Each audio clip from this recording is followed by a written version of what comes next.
Hello,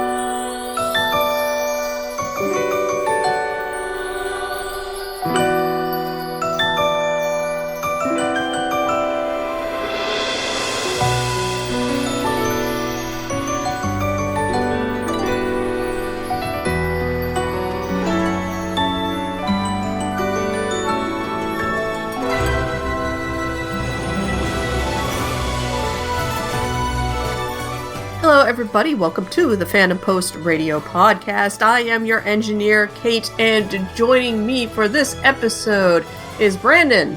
Hello, hello. Kestrel. Hi. Mark. Hey. And Kane. Hello, hello. And we are here to talk about the 2025 summer season of anime, which just ended. Basically, might be one lingering episode from one show that only I am watching. So, we have a lot of shows, some very, very good shows. Summer ended up being a very solid season, which is great because fall looks like there's not a heck of a lot going on, aside from sequel. Agreed. God. This season was too stacked, bro. Yeah. Everything is too stacked right now. It's ridiculous. So, first news. Yeah. So first piece of news that I got here is the announcement of the anime adaptation of Tatsuki Fujimoto's early works. It's going to be called Tatsuki Fujimoto 1726. For those who aren't familiar, that's the creator of Chainsaw Man, Look Back. And so it's going to be, an anthology series where each of his little short stories are adapted by a different studio, different staff, and it's going to be released on Amazon Prime Video on November 7th. It's going to premiere here in LA in a few days, so I'm going to go check that out. They also vaguely made it sound like Fujimoto would be there, which I don't believe, but we'll see this weekend. But yeah, does he do public appearances? No, would not have never. I would not expect him to be there. Yeah, but they made a post that I feel like got lost in translation a few times to turn hey, new anime adaptation of Tatsuki Fujimoto's works with Q&A by producer into Q&A by Tatsuki Fujimoto. Yeah, that's not great. But we'll see. Maybe he'll be there. Yeah. I did not really expect these to get an anthology, at least not while Chainsaw Man was going on, so that's a bit of a pleasant surprise. It's definitely a mixed bag, but I think that can be said about most anthologies, so I'm looking forward to it. I think this, if anything, only means that inevitably we will get a Fire Punch adaptation. Right. It's kind of crazy this happened first. God, yeah. Please don't spare the universe the Fire Punch. Oh, it's happening, don't you worry. Yeah, I mean, I remember reading through part of Fire Punch mainly because Kate said not to do it. So then I proceeded to do it like a child, and it wasn't too bad that I recalled. Now I didn't get very far in it, so who knows if it falls apart. But it was fine. It had some edgelordiness to it, but it wasn't the worst thing I've ever read. So I would cautiously give a Fire Punch adaptation a chance. It is so utterly edgy and ridiculous and dumb and edgy. That's the main problem. So, is there a lot of material?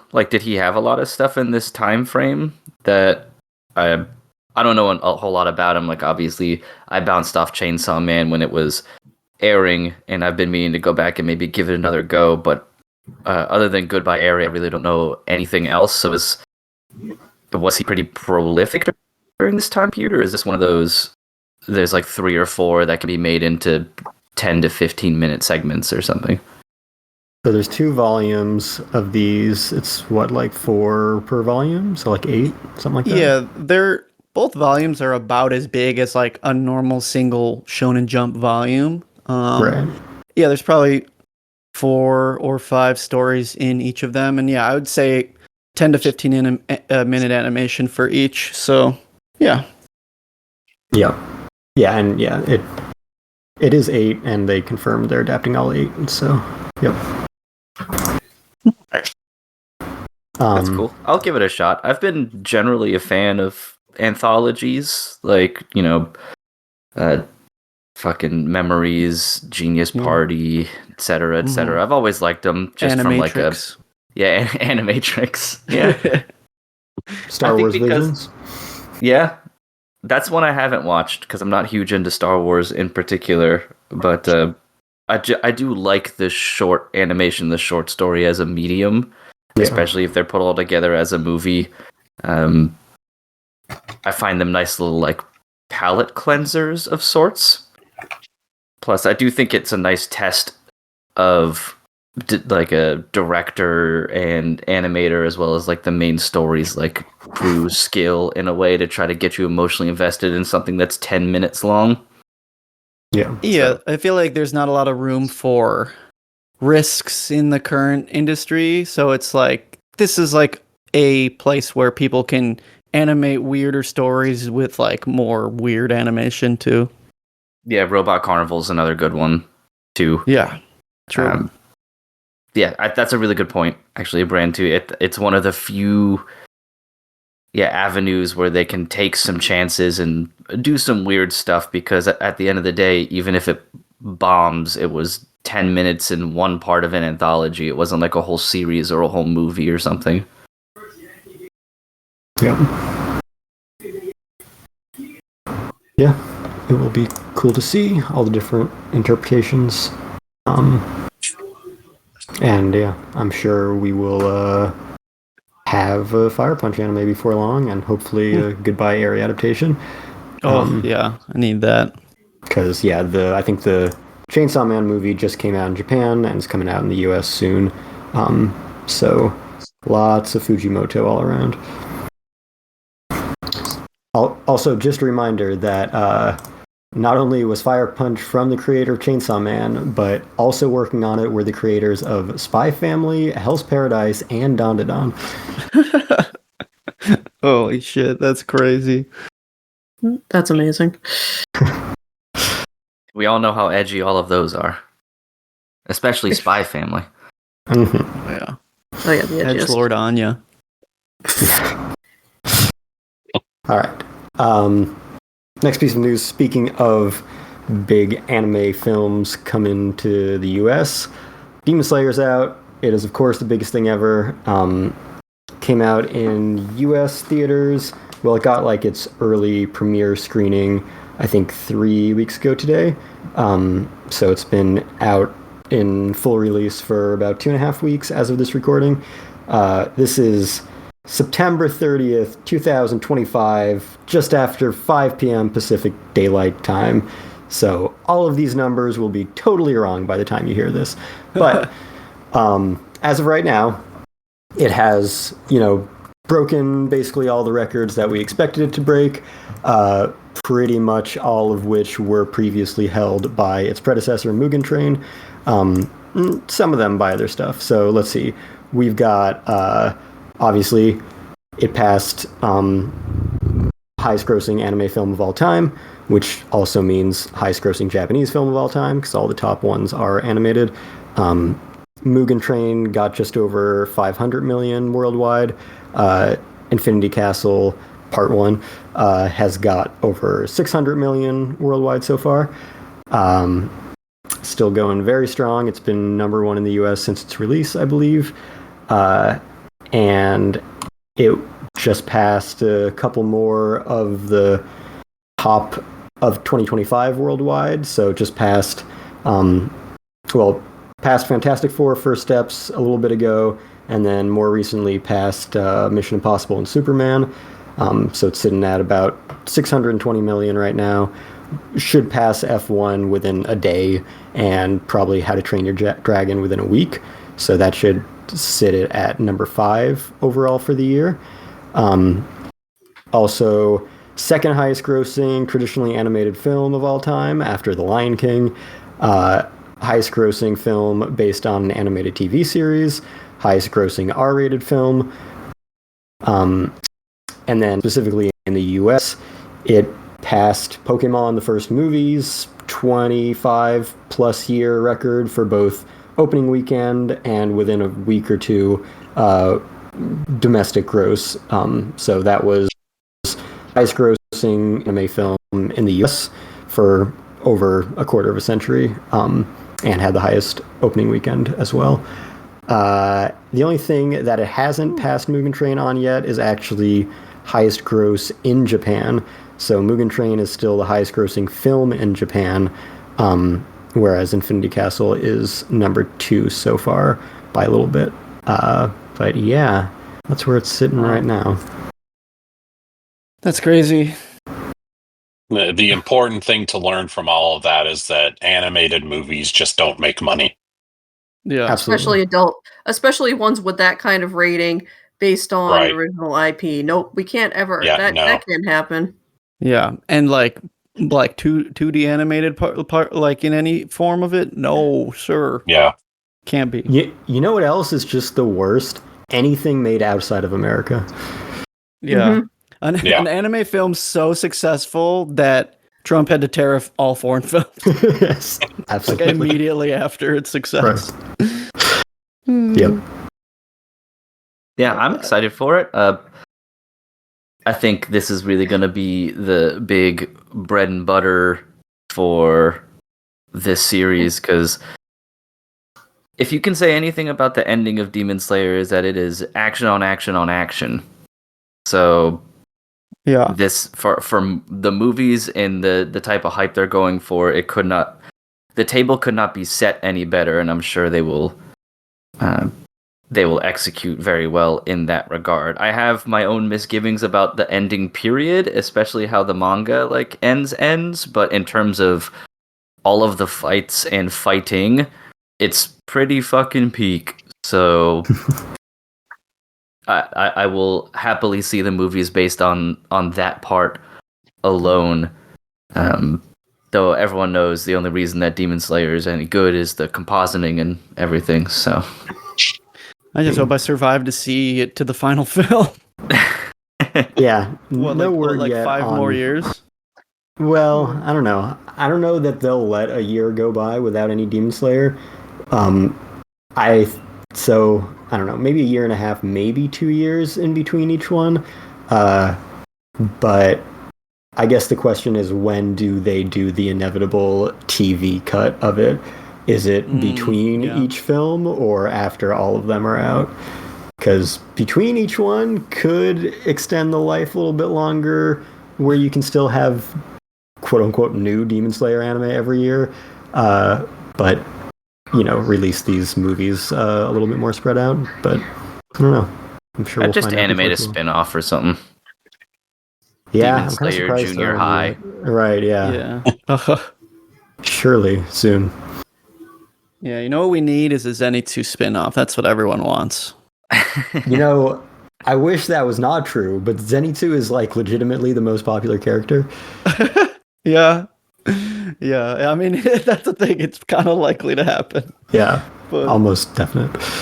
yeah, I think based off what you're saying, I feel like it would make sense for them between films to kind of do the TV cuts of them just to kind of keep milking it. But it's the way it is. They're gonna milk it. Yeah.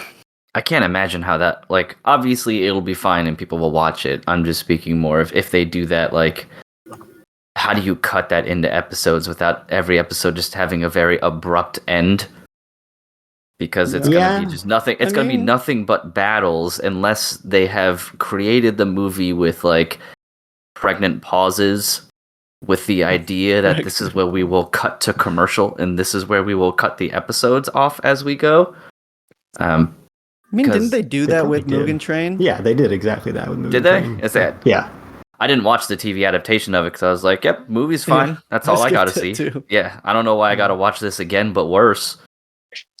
Basically it was the same, except I think there was like an extended part in the first episode. Well, yeah, the first episode of the TV Mugen Train arc was completely original content. It just followed Rengoku, which you don't really care about unless you've already seen Mugen Train. But anyway, then throughout the episodes after that, they extended a few things and added a few things, but nothing substantial. But yeah, I would not be surprised at all if they planned it all going into it, because of course they did it for Mugen Train. Why wouldn't they do it for these ones? Yeah. Yep. Indeed. But yeah, well, I'm excited to watch it when I get the chance to, just here at home. But yeah, I'm that's not contributing to this number, Kane. That's fine. I'm cool with not contributing to the big number. I'm not a statistic. I'm a person. I feel like this might be one of those cases though where they like purposefully kind of are obscure about when it will actually come to streaming, because I don't think they've really said that it's going to come to Crunchyroll anytime soon. They've said that it will remain exclusive to theaters for the remainder of the year, so it'll be streaming sometime next year. Yeah, they've basically said that it will be on Crunchyroll, but might not be exclusive. But that no one will have it until 2026. Interesting. Okay. I've heard the expectation is May of 2026, but oh wow, but nothing has been that I've seen has been officially announced either. Okay, guess I'll get my ass in a seat. Yeah. Pump up those numbers. Yeah. Make the orange man angry. Alright. Next piece of news. We talked about this a little bit before. Steel Ball Run anime. We knew that it was happening. We knew that there was going to be a online press conference announcing more stuff about it. And so we got that on the date of the press conference of Steel Ball Run in Universe. And so they revealed the trailer, the cast, and that it will be coming in 2026.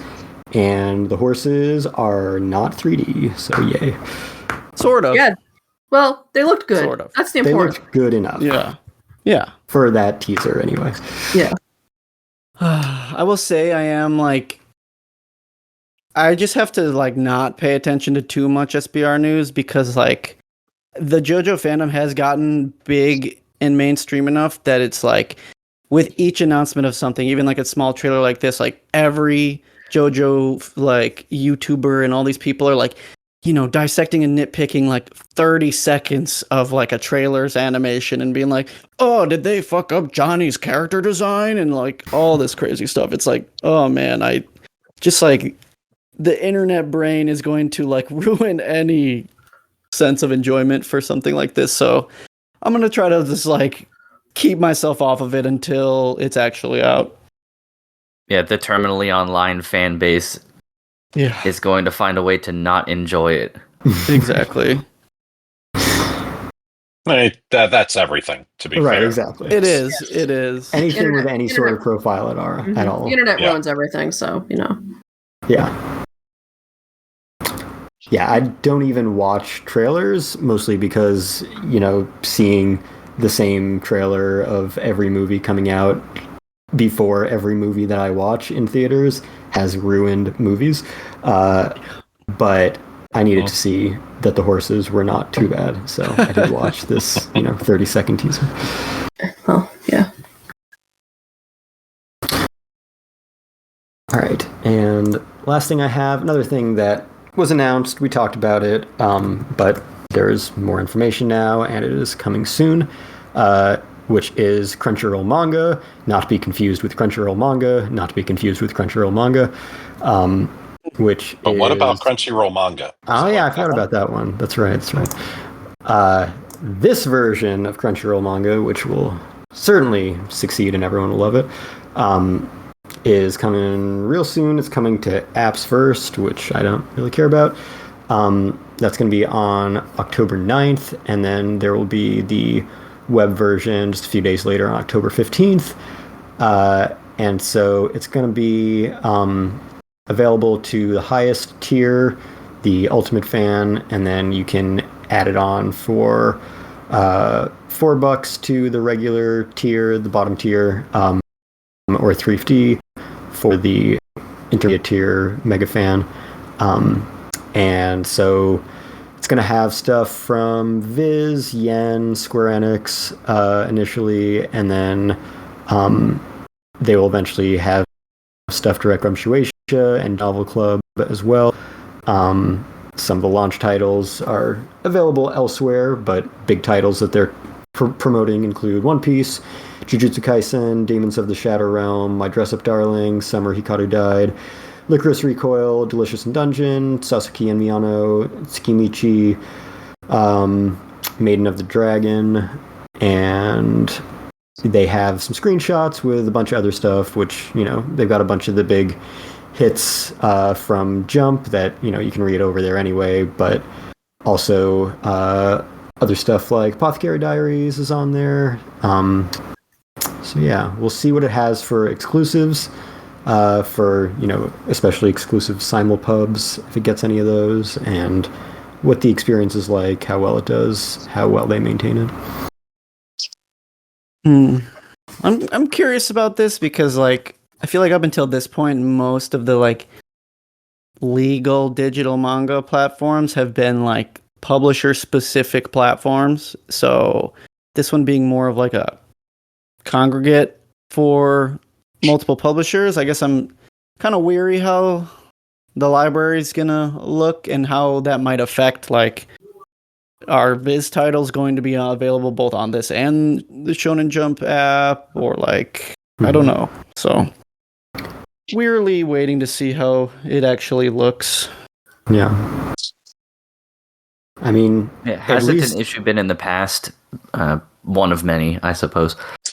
Been Kester, what you were saying, the maintenance and upkeep, so to speak. I remember trying it once or twice way back when, and it was always oh, here's an interesting looking manga, and we have volume 3 to read. Yeah. I mean, they never gave a shit about their manga service, which is why it always failed, and they always ended up killing it. Because, the UI was super outdated. There was no communication about new stuff coming out. They would just have random volumes, and then they would just remove series entirely without any forewarning. So there was a lot of problems with it in the past. They seem to be trying to make it a thing that they pretend to care about this time, so we'll see if it's any different. But yeah. Well, considering how they keep fucking up everything else that has been working correctly and not, I don't have high hopes for this. I mean, I will say this: just no matter what, it's better than K-manga already. Well, that is true. It's hard to beat that in abysmalness, but it's a low bar to clear. Yeah.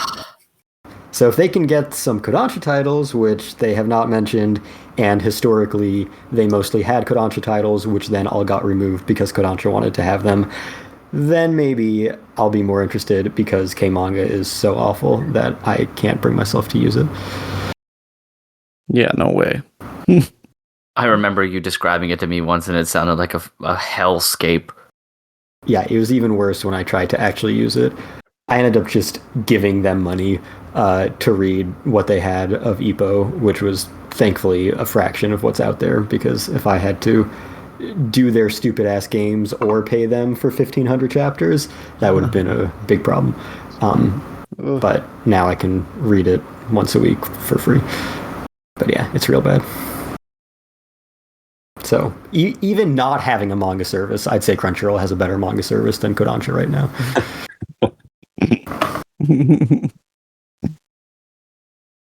So yeah, we'll see. Like I said, coming out in a few days, and then a few more days for web. So by the time we talk next, probably we'll have some idea of what to think about it. Yeah.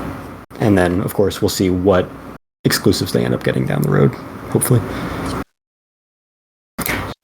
And yeah, that is all I had for news. Cool beans. Well, we certainly have a good amount of shows to talk about. I know, as earlier in the episode, we were briefly commenting on the surprising amount of bangers that have appeared and some that are still airing in this season, depending on how you count this season, so to speak. But the first one I kind of want to hear about, especially since it's being watched by some folks that either don't get a chance to talk very often or are relatively new to the scene here. But I think I want to hear a little bit about Ruri Rocks, especially given the screenshot that Kate, you put in the chat the other day about how they boobified them. Animators entirely horny on main at all times. Yeah, I convinced Mark to check the show out. So yay, I convinced one person to watch the show. Yay on me. And I appreciate it. It was really good. It was a lot of fun. It is a good show. It's like, what if PBS Science show, but with boom anime babes. So, that's the pitch there. I think that's why they kind of went and sexified the girls. It was because they were like, who's gonna watch this show about rocks? Unless we make these girls smoking hot. So yeah. What do you say they have rockin' bods? Rockin' bods. Hey. Woof. No, that's good though. That's good. That's bad, but that's good. Yeah, no, it's it's definitely the kind of show where the mangaka Keiichiro Shibuya clearly has a passion for geology. And was just like, I want to share this with the world. How do I share this with the world? I'm going to draw cute anime girls playing with rocks and then nerd out over it. And it worked. It was really good. I think I don't remember if I saw somebody on the line say he might be a science teacher, which would make a hell of a lot of sense. Would make a lot of sense. Yeah. Would make a ton of sense. And what's actually interesting, well, I don't know, interesting is really the right word here, but yes, you are 100% correct that in the anime adaptation, they definitely develop the women a little bit more. What's actually kind of interesting is that they don't even really do a whole lot with it. Like, there isn't really the traditional beach episode that you would expect. There is the hot spring episode. We do get that very last episode with a ludicrous, not that I'm really complaining, but a ludicrous amount of steam. Oh yeah, there's so much steam. Oh my god, so much steam. Oh, they're saving that one for the Blu-rays, baby. I mean, it would be full frontal nudity if they didn't do all that steam, because there's a point where where Ruri and Shogu just run off to go wash up, and they're just there in the background fucking scrubbing down while Nagi is going on and on and on about some geological topic, and then they rush back over and jump back in, which I thought was funny, but yeah. But yeah, it's a very smart show. From the perspective of I'm assuming, I'm not a geology expert, so I'm going to pretend that they're telling me the truth when they're going off on their stuff. But I mean, it is again, clearly a show that revels in nerding out over rocks and teaching a lot of kind of interesting things. And that's part of, I think, what makes it so much fun, is that it's very honest on that front. And it sort of starts out with Ruri, who is just like, I like pretty rocks, and I want to go look for pretty rocks, and she runs into Nagi, who is an actual researcher, a graduate student and a researcher, and then the rest of the show is just basically Ruri being, I want to go look at this pretty rock. And Nagi's like, all right, I'm going to teach you a whole bunch of really high level geology while we go look for pretty rocks. and it's cool. And then you have Ruri's whole arc over the course of the series where she actually goes from being a bratty teenager who's convinced that she just wants to look at pretty rocks to like being a really competent like science nerd who's very driven, like more driven I think I ever was in anything related to school stuff. Like she goes hard on all of her research stuff. She takes all this time to like dedicatedly take notes, and she's got a notebook on her Sapphire project, and she's very, very intense about what she's doing. And she has like a dwarven sense of like where the rocks are.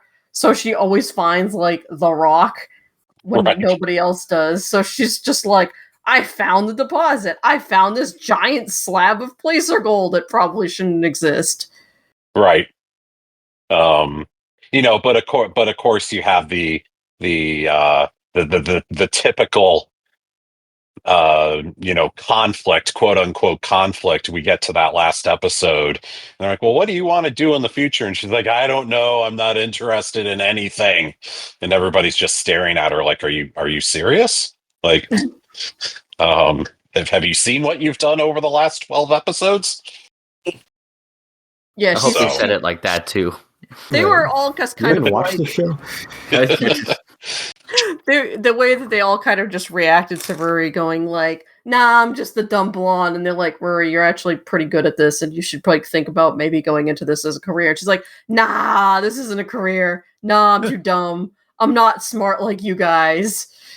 It's just like no sense of like what she is actually capable of.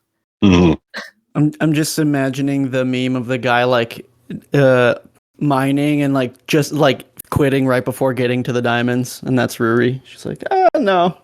Well, that's not even the thing. It's like it's like she finds all the shit, and she still thinks that she's like not a good researcher. She spends like 3 or 4 episodes tracking down the sapphire mine via like panning for sapphires in various streams and narrowing down the route to find the damn things. They have to track down all this local history stuff, and then and when she actually finds the thing, she's like, yeah, that's cool, I guess, but it's like, you found gem quality sapphires in the middle of fucking nowhere in Japan, and she's like, yeah, that's cool, I guess. Like, I mean, they're very stoked at the time, but it's like she still like downplays her abilities after that. It's like, the girl sifting through sand, one grain of sand at a time, and examining them under a microscope. Right? Spent episodes in the dead heat of summer where they show that place has absolutely no air conditioning, staring at a microscope, and I'm like, girl, my back. I'm like, you're killing me watching you do this.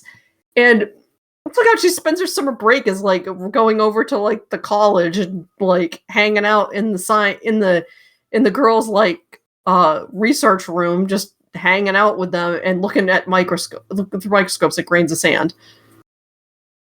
And it's funny, the way we're talking about this makes it sound like the most boring show ever, and it's like really engrossing and very pretty and very engaging. 100%. Well, and just to go back to her spending her summer break, where she's not only doing this, but then everybody around, like all of her friends and whatnot, are like, hey, let's go out and have fun. Sorry, got stuff to do. And they're like, what the hell? Like, what? Yeah, Shoko, I was convinced that at some point Shoko must have thought she was dealing drugs or some shit, because and then like those kind of rocks, got it. Yeah. It's like the other like glam girl girlfriend. She was all like, what are you into now? Why are you like, I keep inviting you to go out after school, and you're just like, nope, got shit to do. And she's like, yep, got shit to do. And then Shoko was just like, what is this girl up to? And then she follows her, and she's like, she's panning for gold in a river. And Shoko's just looking on, and we don't know what her deal is until like halfway through the series. Then you find out it's like, oh, she's like even more so into rocks. She just got basically like talked out of it as a kid, like, which is very sad. I think it's hilarious. So it's not even like Rory finds this interest because she doesn't have any friends, she's got nothing going, and here's the joy. It's like, no, like, she's a popular person, she has a lot of things going for her, and she's still just like, nah, screw all y'all, I'm gonna go play with rocks. So yeah, it's very funny too, like contrasting her with Shoku, whose like parents are like actually very supportive of her, but like it was like Shoku getting like turned away from like being interested or like thinking about rocks critically because her parents, when she was like a fucking 5-year-old, were like, I don't know about that. It would be better if she like went into making like sweets or something. yeah, But they were like obviously just like, she's our little girl, da-da-da-da-da-da. It's like, and she took that personally. yeah, 5 or like 7 or whatever, and she's just like, no, this is not a good path to follow. I must never speak of rocks again to anybody. And meanwhile, Ruri's mom is over there like, I don't know, your dad was like, I mean, your grandfather was like collecting rocks up on the mountain. We threw all that shit out when he died. As you do. right. Like, totally dismissive of it. And then she's like, she never wonders where her daughter seems to be running off to. We never hear like, oh, I gotta tell my mom I'm running off with these like random college girls to like God knows where. Like, her mom is just totally disinterested. And on top of that, as you pointed out a couple days ago, like she runs off to all these places, and there are so many red flags, so many dangerous, like, it's like, yeah, we're going off by ourselves into the woods, into these dangerous situations, and we're sitting here watching like, oh my God, there's a typhoon coming, and they're going into the mountains to look for rocks, and what the hell is going to happen here? And nothing actually, it's fine. They're good. They're The red flags in the series are so strong, and nothing bad ever happens. Like, yeah, it's like there's a typhoon coming. There's a warning that this dam might be overflowing. You're going to look for what mine shaft now? Oh God! yeah, You're following these train tracks. I've seen this movie. yeah. Well, the You're looking to mine find a one is dead my body. favorite. Yeah, the mine one is my favorite one because they go hunting for this mine and they find it, and then as soon as they find it, they're like, "Okay, that's cool, but we can't go in there because it might be dangerous." Oh yeah, okay, you're right. And then 30 seconds later, they fall into it, and they're, and then you actually look, and they fall in like 3 feet. Yeah, they fell like on their butts, and then they're like, oh, Right, they're like, well, we're here now. We might as well see where this goes. right. Well, like, what choice do you have at the end? You might as well just keep doing rocks. Yeah. Doing So rocks. highly recommend this show, particularly if you like rocks. Do it. Watch it. I learned stuff in this show, and I know everything. Yeah. So yeah, I was very impressed. I learned about wine crystals. I didn't know that was a thing. What's more educational, Ruri Rocks or Dr. Stone of the several rock-based anime? Ruri Rocks is way more realistic, and there's actually shit you could do in Ruri Rocks that makes sense, and you could do it at home. Like in the last episode, like going down abandoned mine shafts. No, well, I mean they also go like beachcombing in an episode, and just like find like agates and broken bottles and stuff on the beach. There was a there was a thing they did in the very last episode that I want to find a microscope and attempt to do, which was they were looking for meteorites on a roof. And I was like, is this a thing? And I looked it up, and some dude figured out that like city roofs or flat roofs in general, where material collects, you can find like micrometeorites that have fallen from space, and they end up on roofs, and then they get like swept down into like gutters and stuff, and you could actually find potentially a very small meteorite. So now I still think building a rocket ship in the Stone Age is a little more based in science. If you ask me. Yeah, definitely realistic. I think you could do that at home. Yeah, just follow the instructions. The Flintstones was a documentary. Exactly.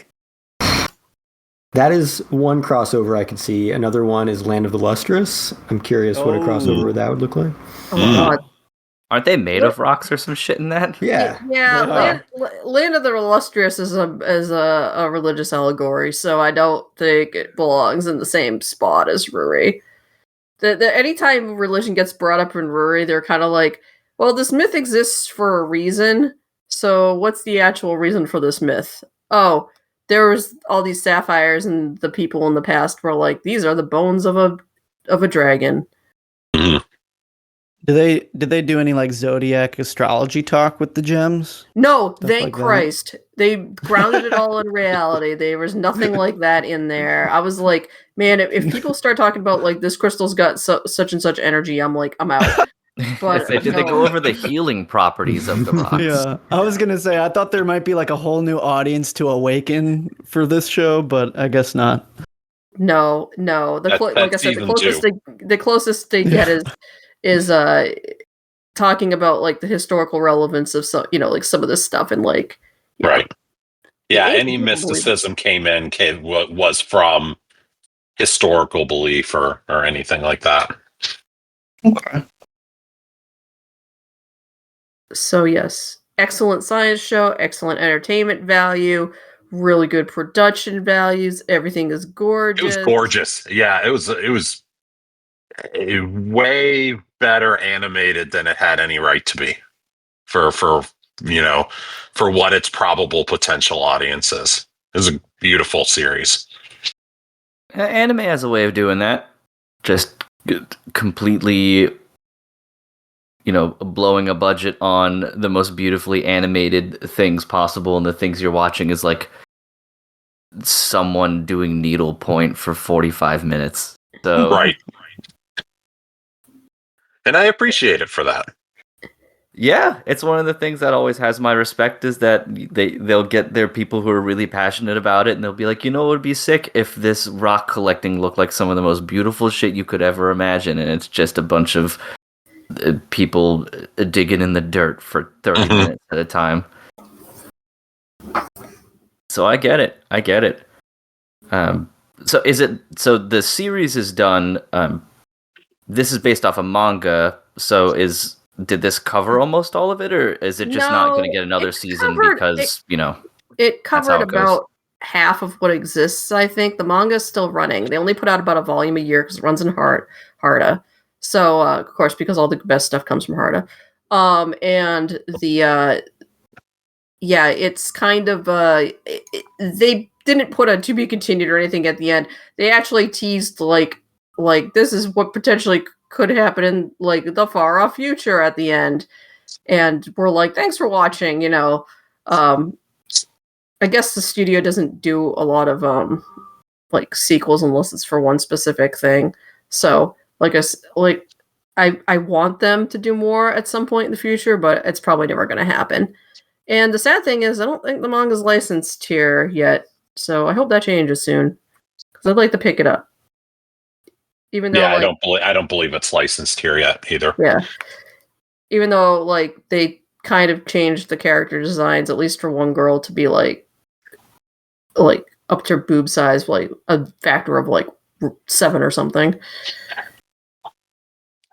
Tasteful artistic interpretation. That's all it is. Is she stuffing her chest with rocks? Maybe. Oh, I had a coworker that did that once. Do not recommend. With rocks? With rocks? Yeah. I don't. Yeah, she walked into our office one time and she's like, "I've got a rock in my bra." And I'm like, "What are you doing?" Look, I've worked with some weird people. Okay. Yeah, I can't explain it either. Because it had some healing properties and she was trying to get the good mojo. Sure, the energy, aligning chakras. Mm-hmm. Yeah. Something like that. I get it. Yeah. I get it. Alrighty. Well, I'm glad you guys enjoyed it. It sounds like it's one of those hidden gems that I'm sure we'll revisit maybe at the... Yeah, no. I just sneak it in there. I used that in one of my reviews, I think, at some point, but... It's great minds think alike, Well, I mean, it's right there. It's the low-hanging fruit. Mm-hmm. But I'm sure we will revisit it or so if we talk about our end-of-year rankings, and there's always like the dark horse underrated type things. This could be one of those. It sounds like for sure, considering I don't recall there being any hype whatsoever around it. So those are always pretty pleasant. It was not on my radar in the slightest until Kate just started blowing up the channels with it and was like, "This is amazing." And it's like, all right, fine, I'll check it out.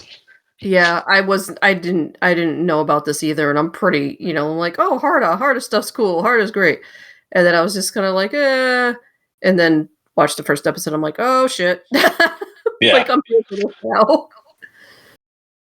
Yeah, I have an interest in geology kind of outside of it. And so once I heard about it, I was like, okay, that could be something that that speaks. So and similarly, yeah, I watched the first episode. I was like, all right, fine, I'm here. Let's do this. Mm-hmm. Awesome. Well, speaking of anime about students driven to success, I think it's time we move on and we talk about one Grand Blue Dreaming. Driven to success, huh? Yeah, driven to academic success, financial success. Driven to excess. How about that? There you go. I think that's a little bit more accurate. I know this is one that several of us have watched, and I know at least I believe Kestrel and myself were greatly looking forward to it, if only because the first season's really good. And I haven't read the manga yet, but Kestrel, I know you said the manga is even better because of the detail where it matters in the faces. I would agree with that. Yeah. Way better.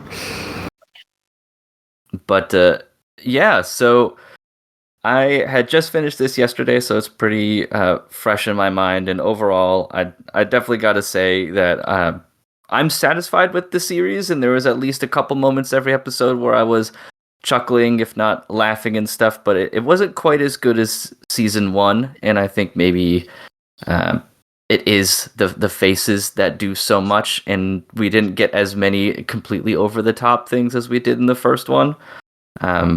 But overall, still really, really enjoyed it. I think my favorite gag at this point is the fact that they carry around lighters in their pockets to make sure that water is water. Speaking of things that you watch anime and you learn that things are real, I had no idea that Spiritus was a thing until I started reading and watching Grand Blue Dreaming. I'm like, holy shit, this is real stuff. Yeah, 96%. Grain. Grain alcohol. Colorless, odorless. It's just water, Yeah. Yeah, that has to be my favorite gag, if only because they keep going back to it whenever they have to do anything in the outside world in particular, and then act like they're gentlemen for putting a lighter over your glass of water, like they're protecting you, which I always made me laugh when I was going about it. But yeah, well, overall, and the best place I think it shows up in this season is when Iori gets the job and he's being trained, and Sakurako is like, okay, so serve the customer, and he brings out water and he puts it in front of her and then tries to light it, and she's like, what the hell are you doing? Yeah, and then he holds his hand in front of the glass like, Madame, afterwards. Yeah, right. That one was definitely the best. Yeah. That one was definitely the best version of the gag for sure. I think another thing I liked about the series, and I can't remember if the first season did it as much, and I want to say probably no, because they had to establish like your main characters.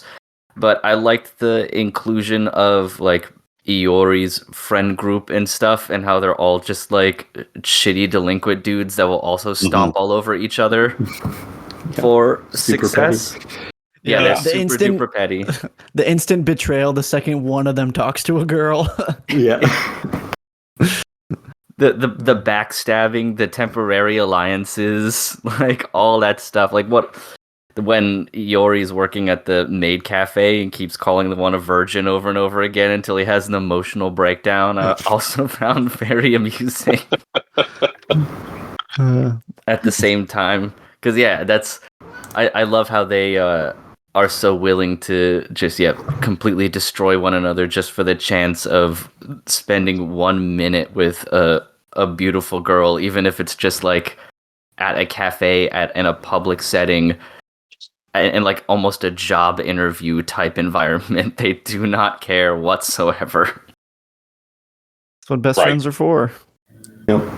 Most importantly, sabotage each other if they have any chance of success at anything in life. Oh yeah, that's true. You got to keep dragging them down with you if you don't have the option. Yeah, it was really good. But yeah, continue, Mark. What you were saying? Yeah, no, just on the sabotage front, that entire episode where there's the one of them that's actually hooking up with his childhood friend, and they're trying to like break into his apartment and do everything that they can to stop it from actually happening. Just good stuff, but it's interesting. See, I felt I actually like this season better than the first season. Same. You too, Kestrel? Yeah. For me, it kind of comes down to it's actually Iori more than anything else, and kind of like what you were saying about, because you have to establish things in the first season. Early in the series, Iori comes into this new situation, and he's yeah. I'm gonna date myself here. It's a Meizani Koku kind of situation, where where in Meizani Koku you've got Godai who keeps getting dragged into all the parties, and he clearly likes it, and he clearly doesn't fight it that hard, but at the same time he's always like, no, no, no, I can't. This isn't me. I can't be focusing on this stuff and whatnot, and that's kind of Iori's sort of attitude at the beginning, and I like it better once he kind of settles in and accepts this is and sort of two things happen. One, he sort of accepts this is where we are and I'm happy with this. I'm not fighting this anymore. Like I'm just part of the gang as well. And if you tell me there's alcohol involved, those clothes are coming off. I don't even have to start drinking and the clothes are coming off, Yeah, it's so rote at this point that they don't even treat it like a special occasion. It's just, all right, time to get the clothes off. Let's go. Like almost they're clocking in for the day at that point. Right. Yeah. Well, and that's I think part of the joy of it, I think, is like even the girls who don't get who don't have the clothes coming off, like it's just so much rote, as you said, so much just part of the daily life. Like it doesn't even phase them anymore either. Like it's just kind of like, oh, here we are again, or or whatever. And so like I like it better once he kind of settles in. But then additionally on top of that, this season is kind of like where we start getting into those moments where for all of the ridiculousness that's going on, we start having these moments with Iori and various other people where they kind of realize that as ridiculous as he is, as dumb as he is, he's also like just like a really cool person, who like really likes his friends, and really, and as much as like he sabotages people with things and what, at the same time he accepts them for who they are. Like when they have the sort of mixer thing with Sakurako and the other girls, and Kohei goes off to do the concert. He rejects Sakurako and goes off to see the concert instead, and everybody just starts, all the girls just start ragging on him, and Iori's response to that, after he's spent at this point 18 episodes ragging on Kohei, is to dump his beer all over her and walk out on her. And she's like, what the hell? Like, you were making fun of him too. And he's like, yeah, but he's my friend, and I can respect, like, I don't agree with anything that he likes, but I respect people who just go all in on the stuff that they like, and aren't and refuse to settle for anything else. And people start seeing this sort of stuff in there, and it's kind of like, for all of the craziness in Grand Blue Dreaming, like, it's those moments that I think really make it amazing, and we get a lot more of that in season 2 than we get in season 1, because we've established everything, and now we're kind of settling in with stuff. So anyway. Yeah, that's a good point where, Iori takes on the whole, like, we can rag on them because they're our friends, but you don't get to. Like, right. that classic, sort of cool defense of someone. It's like, we know that he's a perv and creep, but he's our perv and creep, so... Yeah, exactly, yeah. The whole, like, you can't talk that way about my brother, only I can talk that way about my brother. Yeah. But he's like that as well with everybody, because even Sakurako, I mean, he has nothing but a contentious relationship with her. They do nothing but fight. But then in the moment, like, she has a thing for one of their coworkers, and she finally sucks it up and tries to ask him out, and gets rejected. And the first person that's there to try and sort of console her is Iori, even though they have done nothing but be at each other's throats for up to this point. So I really like his character. And as I said, for me, what really takes it over the top are these little moments that sort of punctuate the silliness.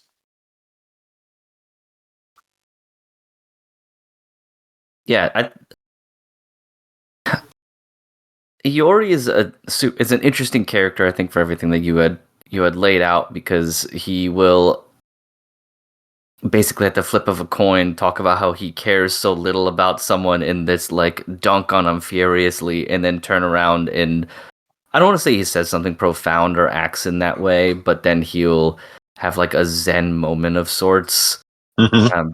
And then it'll just go right back to him insulting somebody else for their looks, or stripping down naked and, like, double fisting 2 enormous cans of beer or whatever as he goes about it. Those moments I did appreciate from this season as well, like the little character development bits. And I think maybe one of the reasons I'm still not holding it in quite as high regard as season 1, and maybe if I read the manga, because I know season 3 has been confirmed. But if I read the manga and go with that, I guess I'm just a little gun shy to be like, I wonder where this is gonna go, because I don't want to put myself into a whole, like, Spy Family situation where it's like, look at this character development that will ultimately lead to nothing. So it's like, just do the funny jokes, joke man, and then and go from there. But yeah, it was like I said, still really enjoyed it. It's just I don't want to get too emotionally invested if it's one of those things where none of it ever pays off. Those types of things. Yeah. It has its pockets of sincerity, which is nice to have as kind of a palate cleanser. So it doesn't turn into just Always Sunny the anime. Well, we already have that. But yeah, it is not too far off. I like that way that you put it, pockets of sincerity. I like that. Oh, like in the ending of this season, so to speak, when they're trying to gather up things to sell. So Keiki can stick around and stuff, and then the joke is it's nothing but, like, just weird shit that they gathered. Yeah, that was one of those moments too.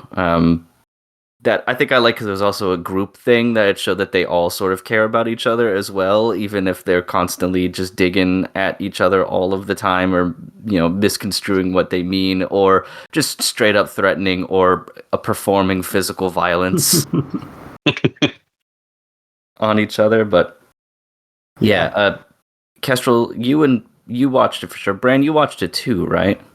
Yeah. What were your general what's your general takeaway? I feel like for me, I'm more on your train of thought Kane, that I preferred the first season, but I feel like part of that comes down to the fact that this was like such a strong season overall for me that it, in my mind, didn't stack up to a lot of others. But also, I feel like I'm kind of wearing some rose-tinted glasses with the first season, because I feel like when the first season of Grand Blue came out, it, to me, was like a really fresh kind of anime that I hadn't really seen before. Like, oh, like college age students, like you don't really see that every day. And like a lot of the focus being like around the comedy and the drinking aspect of it, like being, you know, of only like a year or two out of college at that point, I was still like in that headspace of like, oh, this is so fun, and like brain dead, just like slapstick. And like, I really enjoyed it for that part of it. And I don't know, something about the second season, some of the episodes that focus more on like, I'm not like super invested in like the romance aspect, even though that's like half of the point of the show. But I will say that I did, similar to like the points that Mark was getting at, this season was really strong in developing Iori as just like everyone's bro, and like, yeah, just like the coolest guy to be around, and like everyone is comfortable around him. And I think it did a really good job of building that, as Kestrel said, the pockets of sincerity, where like he goes from like fighting amongst each other like the the dumbass idiots they are, and then like a split second later like showing that like, oh, it's all in good fun, like they don't mean any harm, like he's here for you if you need him, kind of thing. So I did appreciate that about it. But I think for some reason the straight dumb fun of the first season for me was still just like how I got into the series, and like I enjoyed it for that. So unfortunately the more romance and sincere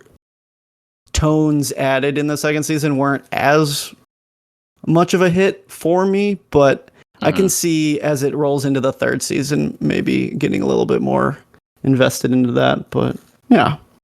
Well, they'll have to evolve a little bit too, just because like it was a good point, Brian, that you had made earlier, that you were kind of like fresh out of college and still sort of in that mindset that they're in, but they're starting to age out and graduate, so to speak, like a upcoming sort of conflict is not the right word, but story development will be the seniors not being in the club anymore. So they're going to have to change the way they act. Maybe new characters will be introduced and such. So they're kind of going through a similar experience as maybe you were when you had watched season 1, in a way, like, these are the good times, but are we in them? Or, you know, what is that classic Office thing? It's like you wish you could experience you knew they were the good times and you were experiencing them. Yeah. And I think that'll be an interesting development that I'm looking to hear. Not that the seniors had that big of an impact in season 2. They were just kind of around occasionally to be muscle and maybe some babysitter type situations, but they will be gone and everyone will be 1 year older and kind of getting towards senior status in their own, because I think it's what they treat it as. You can be in a club like your freshman through junior year, and then senior year you don't do anything anymore. So they will be in essentially their junior year of the diving club, some of them. Yeah.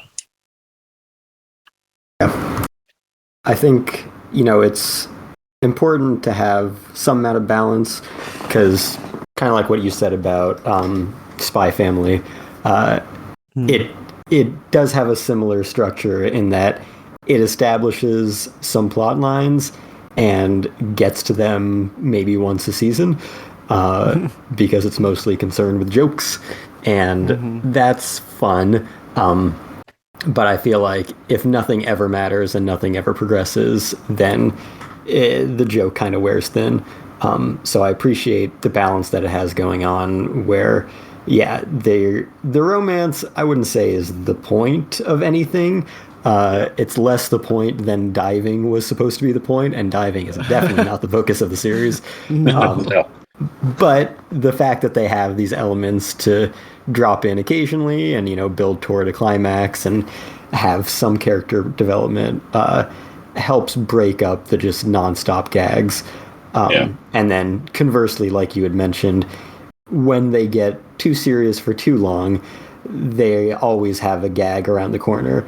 So you can, it's something that Gintama does as well. Like, even its serious arcs, it has some hilarious comedy that gets mixed in very successful. I was going to say, Kestrel, this sounds an awful lot like a show you really, really like, with the comedy, seriousness here. Would you be surprised if I told you it was the same director?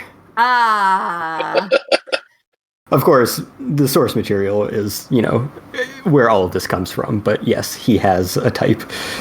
That's funny. Yeah. So anyway, I liked it for that aspect. I thought it was more well-rounded, had a better variety overall. And yeah, in both cases, I had read all of the material of the respective season before the season started. Me too. So yeah, the two of us have a slightly different perspective than the two of you in that regard. And it's interesting that we had one takeaway and the two of you had another, and maybe there's some correlation there. But yeah, I definitely think the execution is, comparable to how it was 7 or 8 years ago, whenever that first season was. The material, I think, is getting a little bit stronger. And yeah, overall, I definitely wouldn't mind if it wasn't so ugly and shoddily produced. But at the end of the day, the material is so good that it makes up for any production issues that I have with it. And Agreed. Of course, I can just go back to manga. Yeah. And I like how you, that brief aside that it's almost not as, it's not really a scuba diving manga. There is that gag, very, very brief gag. I want to say it's like the second or third episode of this season.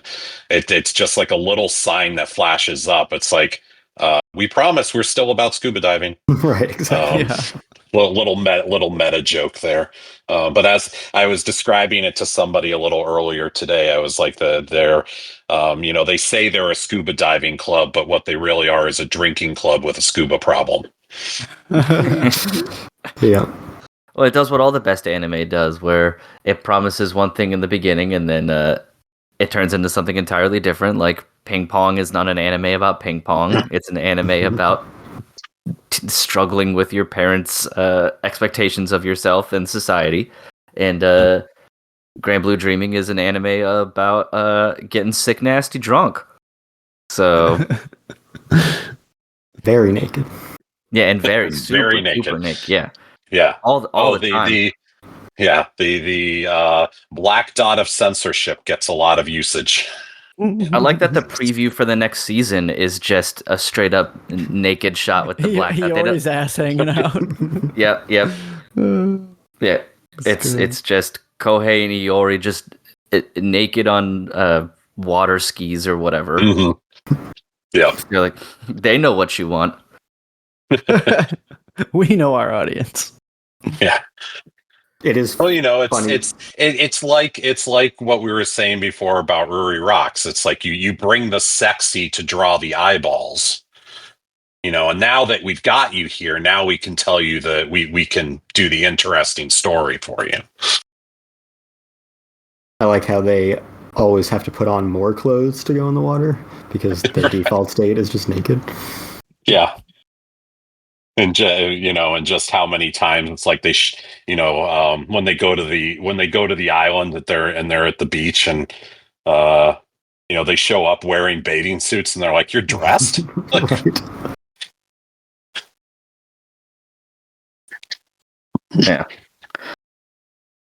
But yeah, I'm looking for it. So, is there a lot to go in the manga after this? Is it still going, or is it done? Oh yeah! Wow, it's still going. Oh yeah, there's lots. Yeah, I'm not entirely.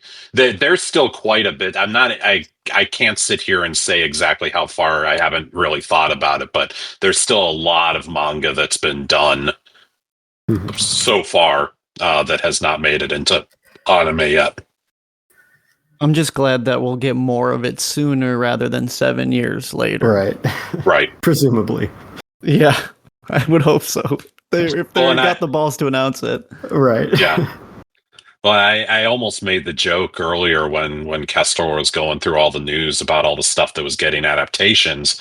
And it was like, well, you forgot the big one, which is Grand Blue Dreaming Season 3, as if we didn't know about that for the past 8 months. Because it was... What's that? Sorry, go ahead. Oh, because I was going to say, because it was leaked, right? That's right. It was supposed to be a big... the big card at the end of the episode was like, season 3 is coming, except the season was leaked, 8 months ago, and everybody was like, well, I guess we're getting a season 3.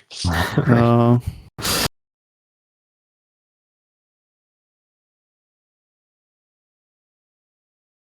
Yeah, I will definitely look forward to it. And I think I'll start reading the manga too, because it sounds like it's the superior way to experience what I enjoy most, at the very least. Yeah, definitely. So, what I will say, speaking of again going back to Ruri Rocks and how beautiful it was, that is kind of one of my disappointments. Is that there are, when they do the scuba in the manga, there are some, like the level of detail in the underwater scenes is just incredible in the manga, and I was really looking forward to that in the anime, and it just doesn't come out quite as well as it does in the manga. But of course, the manga is black and white, and I'm like, I want to see this in color. Yeah. So 100%. indeed. Alrighty. Well, how about we shift gears to another show here? So, I know that we talked a little bit about it at the beginning, and there were already some concerns going into it about some pacing issues and things. But Bran, I wanted to talk to you a little bit about the ending of Anne Shirley. Yeah. Man, this is such a sweet series. Yeah, it's also very, very fast.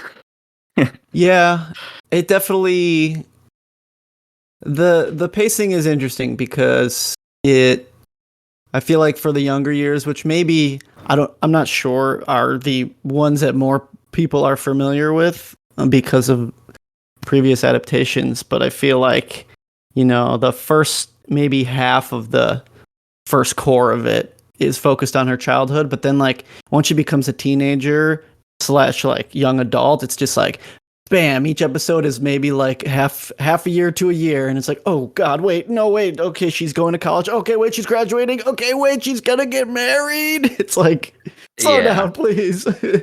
Yeah, and I know that was something that was a small criticism of in the first season, though. I read Anne of Green Gables after that, just because I really liked the anime, and I knew that it's a literary classic, 100 years old. I remember seeing the books in my library when I was a kid and stuff, so I was like, why not? It's on Project Gutenberg. It's, you can get it for free. It's public domain, all that. So, worst case, I'm out a few hours of my time if I didn't like it. And all in all, I really thought the first season really wasn't that bad. It gets all of the highlights. Spoiler alert for a century-old book, but you would be surprised at how little time is actually spent on Matthew's death, even though it's supposed to feel like a big deal. The chapter that Matthew's death is in Anne of Green Gables is 6 pages, and that's it. Yeah. So the anime spent about 10 minutes maybe on it, and really that's about all the book did as well. So there was a couple characters that were missing, obviously, and a moment or two with Marilla, but all in all, I don't think that the first season suffered too badly from the quick pacing.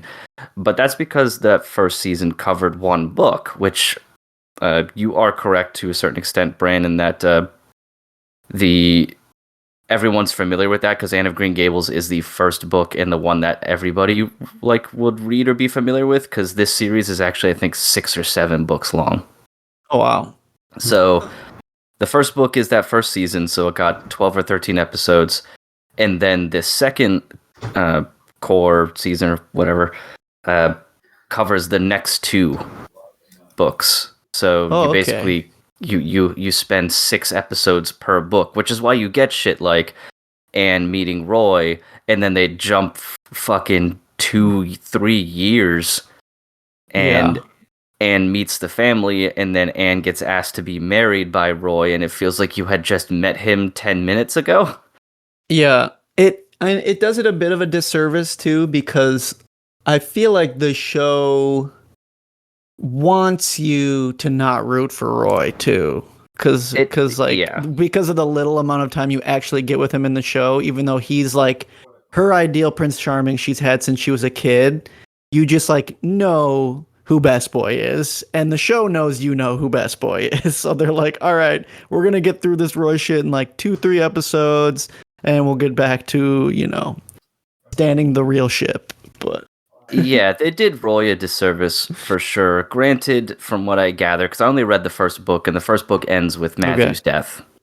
So I know just some about the second and third books by reading over their synopses and timelines and things like that, because I just didn't feel like reading the second 2 books. Yeah. But there is a lot more time spent on that relationship because they date for the rest of Anne's college career. And she meets the family, and they don't like her at first for the most part, but she wins them over and things. Now, they also changed Roy's personality in the anime too, for better or for worse. He's much more, according to the descriptions, like melodramatic and demure, things like that. And one of the reasons that Anne rejects him is because he doesn't have like a sense of humor that matches hers and things. He is essentially the image of the idea of what she wanted. She just didn't realize that's not actually what she wanted. So when she denies him in the anime, what she tells him is generally the same. It just obviously is missing context.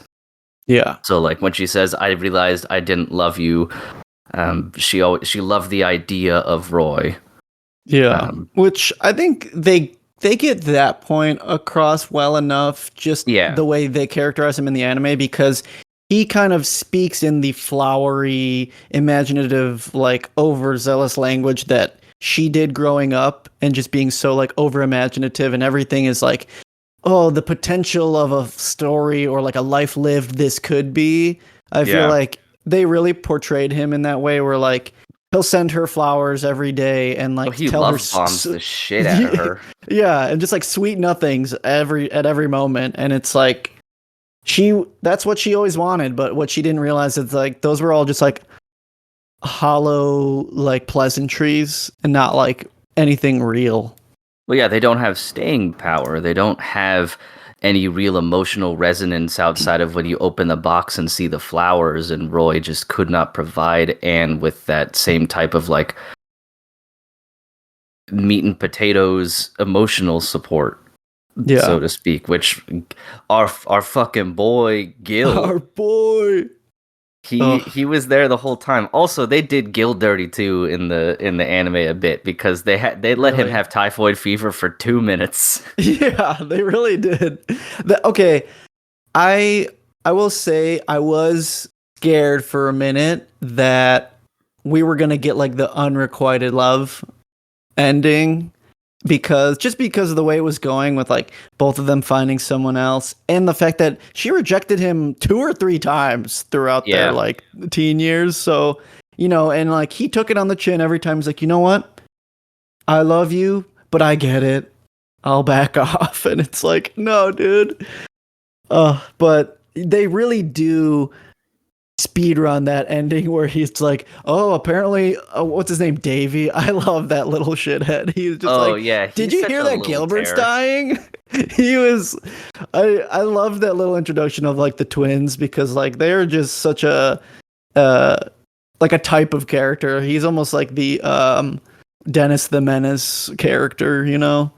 Yeah, he is the plot device when Yeah. things need to happen. Davy is the one that will do them if he is around. They turned him into a small adult, which was weird. I think anime in general has a hard time drawing teenagers.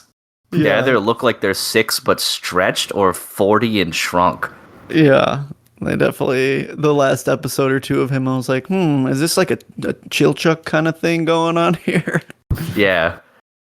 So, but the pacing was weird because of like the way things had to be stretched and squashed. But at the same time, even though the time frames were rushed, I feel like a lot of the content that we did see didn't mind kind of taking its time at moments, which I appreciated about it, because there were episodes that, feel like they only happen within like a few days, like when she visits the old mistress who like had her like unrequited love story that like the man like moved back and she was able to like speak with again, and they like found each other again, like one-off-ish type episodes like that I know felt like they slowed it down a bit.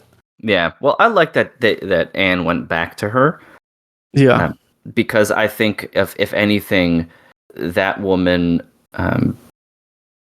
is a powerful sort of role model, at least in the anime, for Anne, because she didn't tell Anne to like take her decision back to deny Gil, like some of her friends and other family members were kind of doing, like expressing disappointment and being like, Anne, how could you deny Gil? How could you, he's made for you. You were made for each other.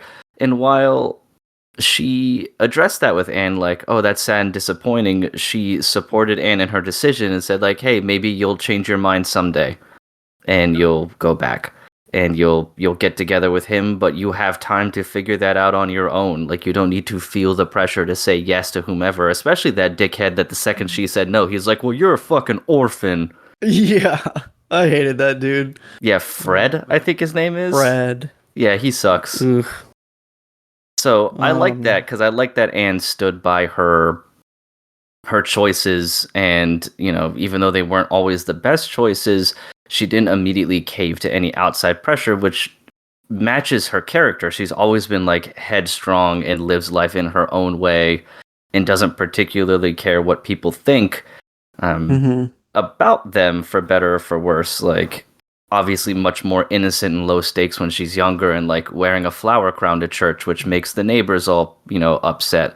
And now she's denying dudes their hands in marriage and stuff, so things that have more social connotations and pressure, but she still makes the choices that she thinks are best for her at the time, which I think is highly commendable, and I'm glad she didn't turn back. It is just a shame that the pacing of the series made it so that it feels like Anne kind of realizes she loves Gilbert very quickly and under extreme duress, which is how it happens in the book. Like, Gilbert is dying from typhoid, and it's only then that she realizes it. But there's so much more time in the book from you reading it for like things to sort of boil over and stuff. And the anime, unfortunately, was just like, the end of one episode, she denies Roy, and then in the middle of the next episode, Gilbert's dying. Yeah, very quickly. Like, it's like, did we not just see him like 15 minutes ago looking spry as a chicken? Like, yeah, looking totally fine and cool, and now he's at death's door. Yeah, but I guess that's kind of how it went back then, to be fair. Well, there's also just the fact that obviously the production company knew how many episodes they wanted, and this is like, and a very emotional high point in the series. Like, the OTP gets together finally. Yeah. And that's how you would want to end it, because if they did a similar situation where they spent the second season on the second book, I think that book ends with like her rejecting Gilbert. Oh wow, that would be a rough spot to end on. Yeah, and how are you going to end your Anne of Green Gables with a straight up denial of the audience, and then being like, if you read the books, you'll figure out what happens later, but we're not going to tell you when, and we're not going to tell you what. So instead of go read the manga, go read the century-old fable. Yeah, like, Yeah, so I understand why they would make the choice. It's just like to speed run through to get to this ultimate, satisfying ending of Anne and Gilbert.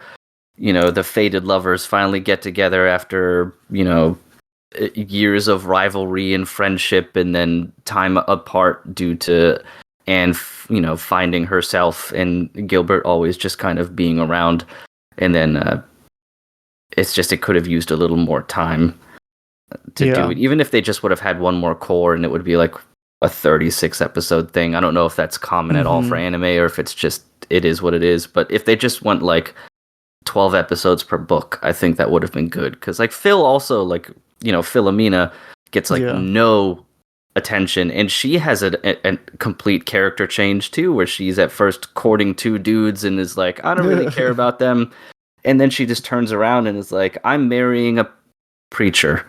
Yeah. I really liked her character, but yeah, I do feel like they didn't give her enough time to like properly show how she like grew up and developed during their time at Patty's house, I think is what it was called. Yeah, I believe you're right. Patty's Place. But Patty's Place, that's what it was, alliteration. Yeah, it was like a very nice series. I didn't expect to enjoy as much. It's unfortunate the pacing ends up how it is. But that's interesting. I didn't know how many books there were. So I assume like the complete series like basically goes through her whole life into like being an old woman. I believe so, yeah. Yeah. Wow. Okay. Well, I thought that not knowing that and not knowing like how many books there actually were, I thought that this maybe was like where it ended. So that's interesting to know that there is a lot more they could potentially do if they wanted. Nope, them getting engaged is essentially like the halfway point of the whole story. Wow. I think the third book I think is called Anne of the Island, and then the chapter that they get engaged and then married and stuff is called like Anne's House of Dreams or something like that, which is very cute. That's so cute. Yeah, it really is. But I think I still really enjoyed it. Emily and I liked watching it, and we waited with bated breath to see how Gilbert was going to finally pull in that W at the end, and it only took him almost dying. Yeah, that's all it took. That's all it took, yeah. But it was, very enjoyable, and would still very much so recommend. Like, it's a great show, classic, story material and stuff that they do the best they can with. And if anything, just read the books afterwards or watch the old show. Though, granted, the old show mainly just covers the first book. You just get everything that happens. Yeah. So. Yeah. I don't think they're gonna make more, but if they did, I'd probably watch it. Yeah, I wouldn't think so either, because then it's like them living together, and I think they have some kids and stuff, which is cool, but like this was the pinnacle of the actual like romance and the coming of age. Yeah, the coming of age, exactly. All of that is kind of done after this point. Gilbert becomes a doctor. Nice. So, I mean, there you go. That's what he was aiming for. Love that. Indeed. I mean, he was gonna be. I mean, that dude was fucking killing it in college. He was gonna be successful no matter what he did. Yeah. So. As long as typhoid didn't get him, Yeah, as long as typhoid didn't get him, he was gonna be fine. Yeah. Pleasant surprise with Anne Shirley. Yeah, glad that you enjoyed it as well. And then would recommend if you ever need like an old book to read. It's a fast read too. It's like 300 pages, but it's meant for like kids, so everything goes by really quickly, and the chapters are only like, it's essentially like small stories of Anne's life as it plays out. So like little vignettes. It's easy to pick up the book and like read 2 chapters and put it down and not worry about what happened if you hadn't read it for like a week. Yeah. Okay. So, yeah, I'm gonna put that on my list. Yeah. But cool. So then let's pivot over to another show here. So how about we keep a little bit of this romance going and we talk about some fragrant flowers. I know we have not a whole lot to really work with here on the American side, considering we're like 5 episodes in. But I know that we haven't talked about it at all yet, so we should give it some time. And Kestrel, is it just you and me watching it at this point? Think so. I had it on my list, but I was so intent on just being able to finish what I was already watching that I was like, I can't start this now. I don't blame you. I've watched the first episode, but I'm at this point. I would have been all over it if we were getting it live, but I'm at this point waiting until the whole season is out. Yeah. I'm reading the manga, but I'm waiting on the anime. Yeah, when we had talked about this before, we were like, well, Netflix sometimes thinks that people like stuff more binge style, so occasionally they'll make you wait to drop it all at once. Nope, they didn't even do that. They fucking made us wait 2 weeks to just start releasing it weekly anyway. Literally the worst case scenario. Bro. Yeah. No one wants this. What a fucking swing and a miss. Dude, I'm so scared for SBR. Yeah, and especially because, I mean, aside from it just being a terrible decision, but it was, Cloverworks had the animation studio. Cloverworks had the sort of 3 major rom-coms of the season with that My Dress Up Darling and Rascal Doesn't Dream of Santa Claus. And all of their, at least in Japan, all of their marketing went towards like, we've got these 3 shows. Like, you didn't get just a My Dress Up Darling, ad or whatever. You all the ads were for back to back to back. You tune in and it, 11:30 there's this, 12 there's this, and 12:30 there's this, or whatever the times were, and so that was kind of like the big hype move.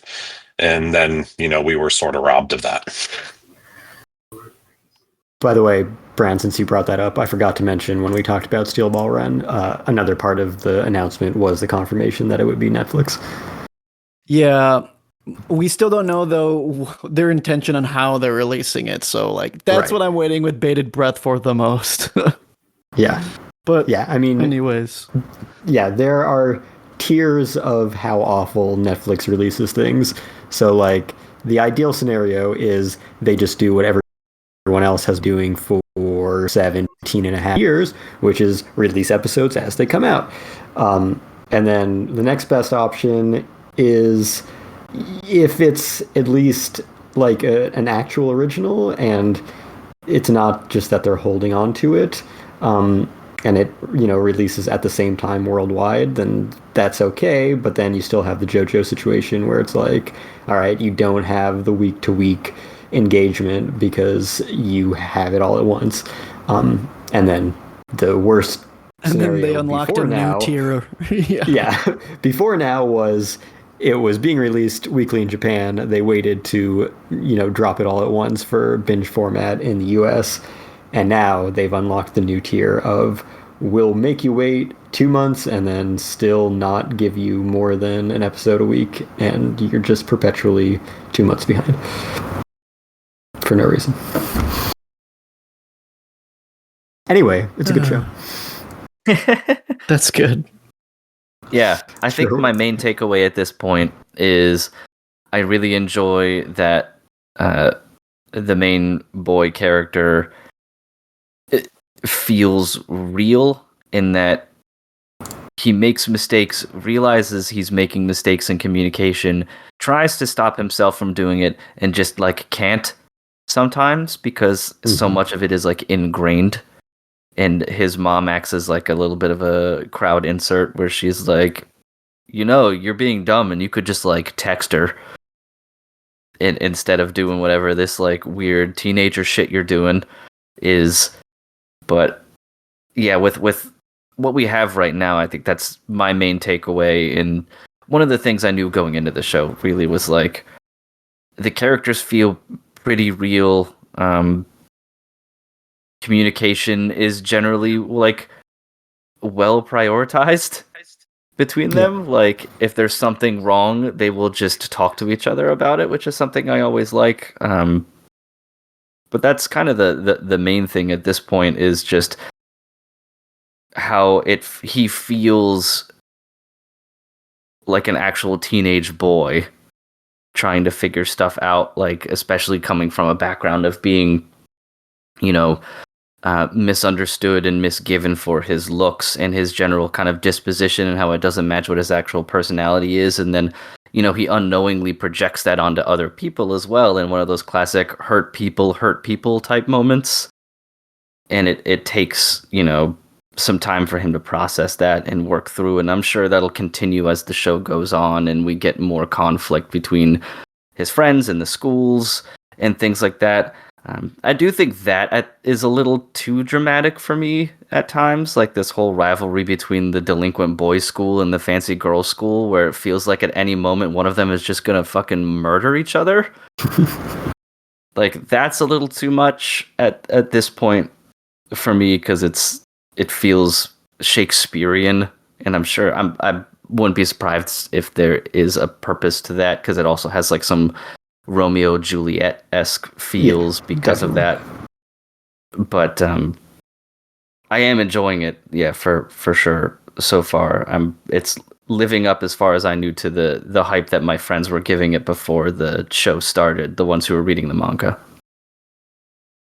Yeah, I've read a few volumes of the manga, so been ahead of what we've gotten from Netflix so far. It might pass where I've read at some point before the season's over, but it's definitely, a series that is very enjoyable from the beginning and very well adapted. They definitely knew that they had something special that they needed to go all in for, even if Netflix apparently did not.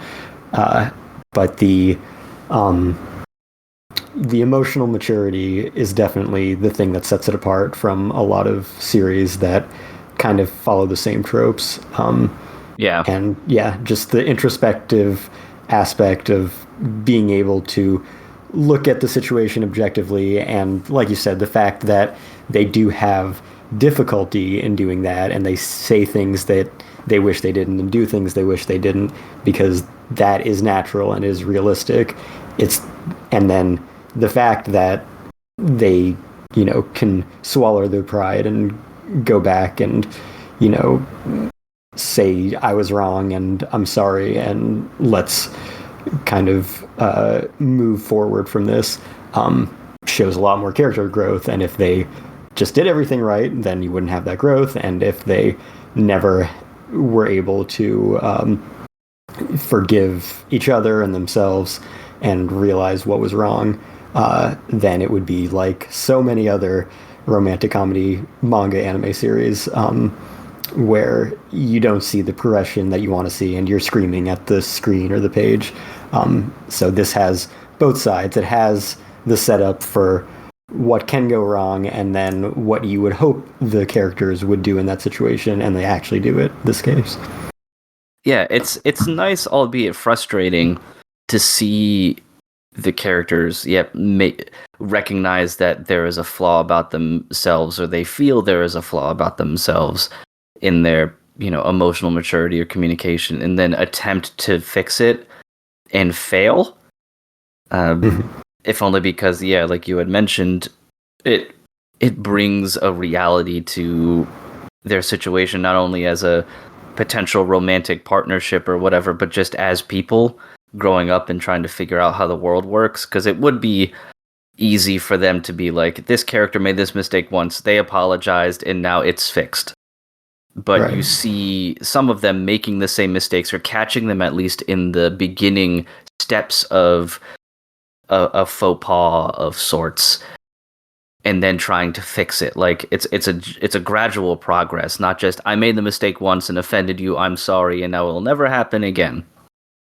Because that's not realistic either. It's better than not happening at all and everything is just perfect, but also making these foundational changes to anyone's personality, to yourself, takes a lot of time, especially if you come from a place of like pain or trauma of some type. Because not only do you have to make positive change, you also have to try to revert some negative effects at the same time, which can be just as hard. So it is nice to see that, albeit, it can be frustrating because you've, especially as like an adult watching it, because you can see that happening and be like, no, don't stop.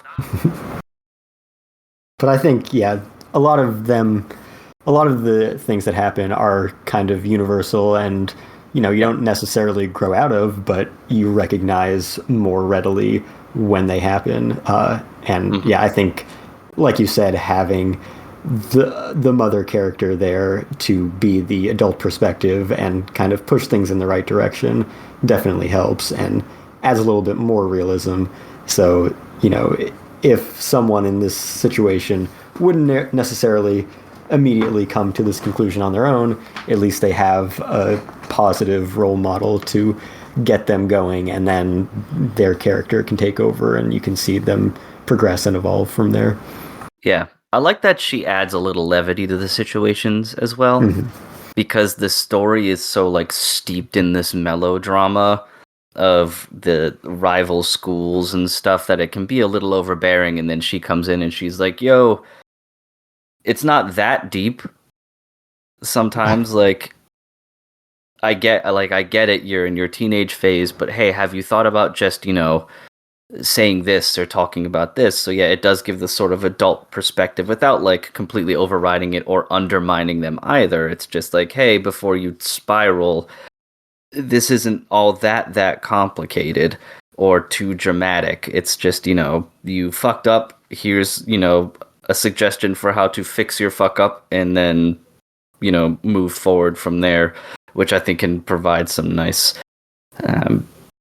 a nice break from that, because there were some times when Emily and I were watching it where she couldn't help but laugh a little bit when like the kids from the schools are interacting with each other, and they're like, "You're a disgusting savage," and it's like, okay, all right,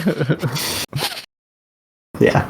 It, like you said, it definitely has some very clear Romeo and Juliet influence, and yeah, it kind of plays with the perspective of how dramatic life seems as a teenager, where your school rivalries might as well be Romeo and Juliet. Yeah, they might as well be life and death situations. Yeah, right, exactly. And yeah, I think it does a good job of making you feel that from the character's perspective, but almost every point that it makes along the way is, why are you guys taking this so seriously? Like this, yeah. They're just normal people. They're fucking teenagers just like you. Why do you think that there's such a big gulf between the two of you?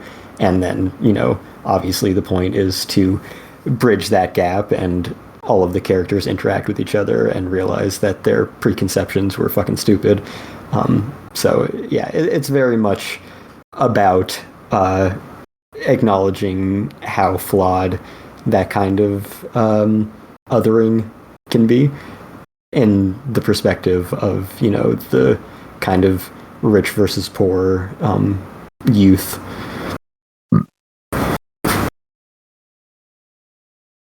Yeah, I'm very interested to see how that develops, and they sort of bridge that gap, especially when you learn about the trials and tribulations of the characters that got them to their positions, like how he got in the quote unquote dumb school and she got into the smart rich school without actually being rich in things, and kind of how that will influence. And you can already see, at least as of the first 4 episodes, like the beginnings of some like cracks in at least her friends and how they feel about the dumb boy school kids, because she's hanging out with them, and it's just like, yeah, if you would just give them a chance and treat them like people, there's a decent chance that you would like them, or at least tolerate them and not think that they're just out to like rob you all of the time. So I'm looking forward to kind of how these like group dynamics will change too, not only with our 2 main characters, but then their friends, and how that will sort of ebb and flow. Yeah, really. And they start on that from pretty much the beginning of the series, so yeah, you already know that everyone's growing in the same way. Yep. Indeed. Alrighty. Well, I think we have time for one more here. So, how about we finish off? We've been talking about a lot of romance, a lot of melodrama, excessive alcohol consumption. How about all the genres? Yeah, pretty much the main genres of the anime big that three. exist. The big three. Absolutely. The big three, and how about we turn and talk a little bit to end the discussion for the evening on the ending of the To Be Hero series. So we'll hit the other genre, the superhero genre. Fair. That is its own category at this point. Yeah. So we'll get the food pyramid of anime here. To Be Hero, I think it did a lot of cool, innovative stuff with its animation. Mm-hmm. At least in like the anime field, it went for that arcane Spider-Verse style of animation, and I think when it did that, it did it really well. This is one of those rare cases where like the 2D animated sections of the show were actually worse than the 3D animated ones, which is boggling most minds. But I think the thing that was tough about it is that it's a series that kind of is not an anthology, but like it's like a hero origin story for about 15, 16 characters.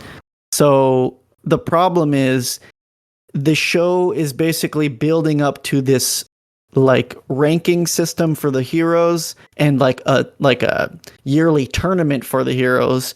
But the problem is we have to like keep resetting and like relearning someone's backstory right up until almost the very end. We're learning about new characters to the point where you kind of lose out on the point of the overall plot, and like you kind of like lose steam on that.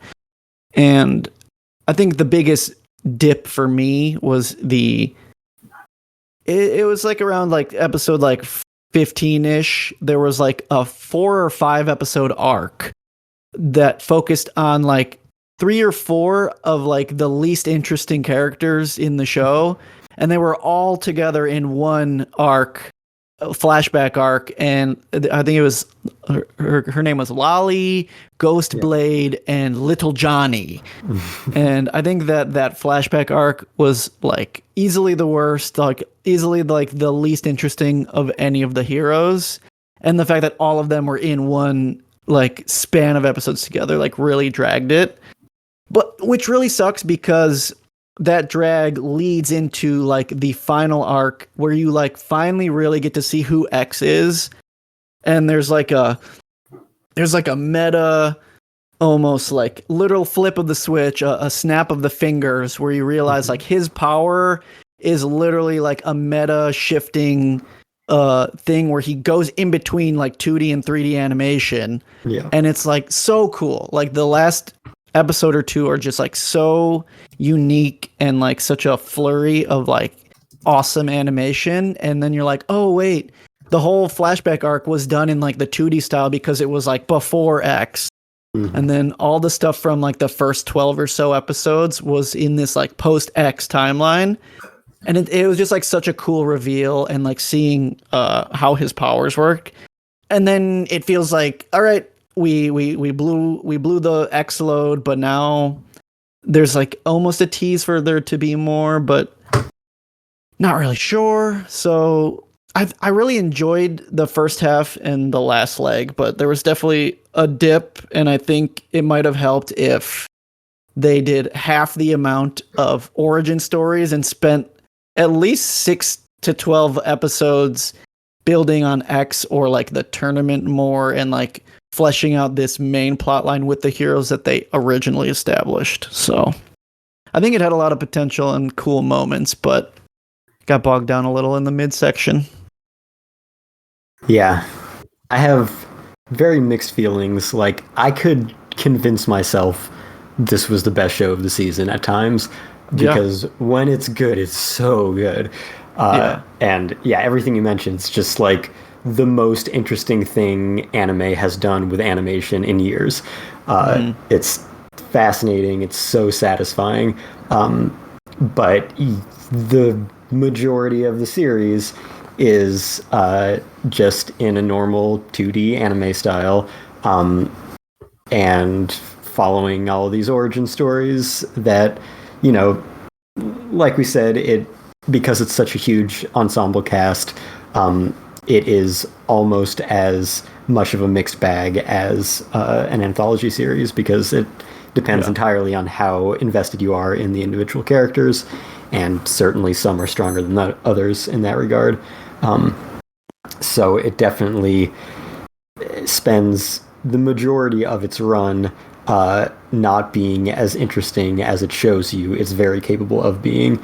And yeah, all the last month or so of the series, everyone watching was like, how are we almost at the end here? It seems like we're just starting to tease like the whole point of watching it. So yeah, having those last few episodes was just such a tease of what could have been and what could still be, because yeah, it completely blows your mind with its animation experimentation and how that ties in on a metafictional level, and how it ties the whole series together, and just the structure in general of all the different arcs and how they take place in the timeline, and the different reels that pop up throughout that are all very fascinating as well, and they put a lot of effort into crafting this very complex web of events. So there's so much that I love so much about the series, but a lot of watching it week to week was just kind of seeing the least effective execution of its potential. And a lot of times it felt like, a decent, normal 2D superhero anime series, which is fine, but because the highs were so high, it made the rest feel, a little bit wasted, especially given how much time it had, how much it could have done with it, and what it ended up doing for the majority of its run. Yeah, I think the real problem is that it kind of like treaded water on like what it wanted to be. I think it would have been much better for it to either fully commit to its like anthology style, or at least fully commit to like an overarching plot. Because if they did it in almost like a Space Dandy-esque, like give a director an episode and let them like do something crazy with this hero, that could have been really fun. Or if they honed in with this like really unique 3D animation style and kind of built around the Hero X ranking and tournament, I think it could have been a lot better too. So yeah, lots of potential that unfortunately didn't get met, but I feel like they could, I don't know if there was anything announced, but I feel like there could be more. So yeah, I mean, like we've been saying, it basically puts you at the stage of now the big stuff is happening, and that's how it ends. So all the stars are here. Yeah. Yeah, it's like, if the MCU ended like before Infinity War.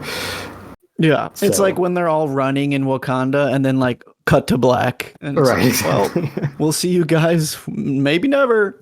Yeah.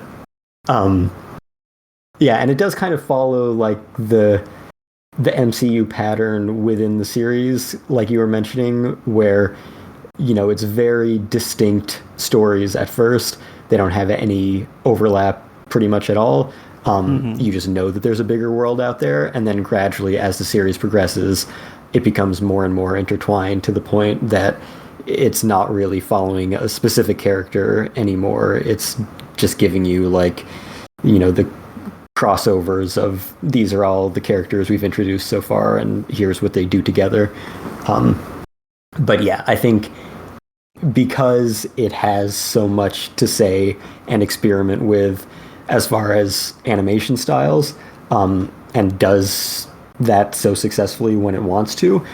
Just if they could find an excuse in the story for each arc to have a different style, that would be just like, the bare minimum of how to keep it engaging, even if you're not as invested in individual characters or their stories, because it almost felt like that was going to be the case early on before you knew what the reason for the different styles was at the end, because you had the arcane style at first, and that had a lot more of other styles popping in here and there, some of which is also part of that plot reveal, and then you get a slightly different version of that style for the next arc, and then you get full 2D for the third arc, but then it just stays on that forever, and that loses a lot of steam because it started so different from anything else you see in anime. So yeah, if they had just given us something different aesthetically every few episodes, I think that could have been a huge boon to it as well. But it's great when it's great, and it has a ton of potential for more, and now that we know what the deal is with the story and what it's capable of, and we're in the present/future of the timeline, there could be a lot more opportunity of just playing with animation styles and aesthetics all over the place, and with the stage set as it is, with all the heroes being brought together and the big tournament and everything, and X being a proper character finally, they could go completely off the walls with that, and get to see some of these characters in different styles for pretty much the first time. So I definitely hope for more. It's clearly like it wants to be something big. It wants to continue. So I'm sure that if it was well enough received, which I feel like it was successful enough, that hopefully we'll get more in the future. Yeah. No, it would be a huge disservice if it ended here. So yeah, fingers crossed. Especially since there's not like source material, which is always, something that's cool when you have a story that's new and you don't know what's coming and no one knows what's coming. But yeah, it definitely needs continuation even more at that point, because there's nothing you can fall back on if you want to experience the rest of the story. Yeah. Yeah. It's just so cool. Goddamn. I know. That last episode was like, oh, this what you want? Okay. Sorry. It's over. Yeah, that was like Spider-Verse level of the power of animation, what we can do with it, and how we can work that into the plot.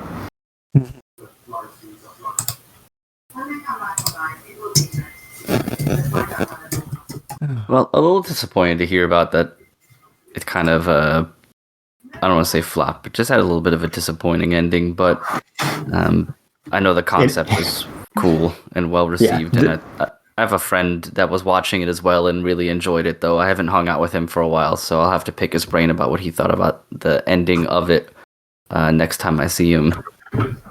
Yeah, I mean, the ending is the best part. It just, one, makes you realize the potential it had all along, and then two, demands that there is more. So I really want to recommend it to everyone, because it really does creative things with animation that I can't really point to any other anime that has done in the same way. So I still recommend it to everyone.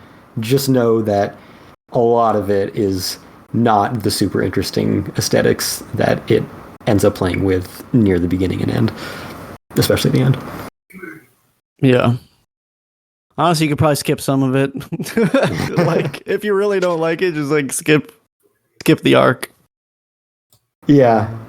Some of that stuff in the middle, especially since we don't have really like the payoff. Yeah. Once we get a follow up for most of them. Yeah.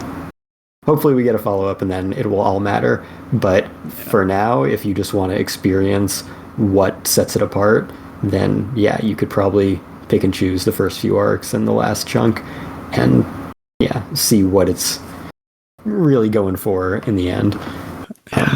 Hoping we have one of our typical clairvoyant moments and season 2 gets announced before the episode goes up. Absolutely. You heard it here first. You heard it here last, actually. Yep.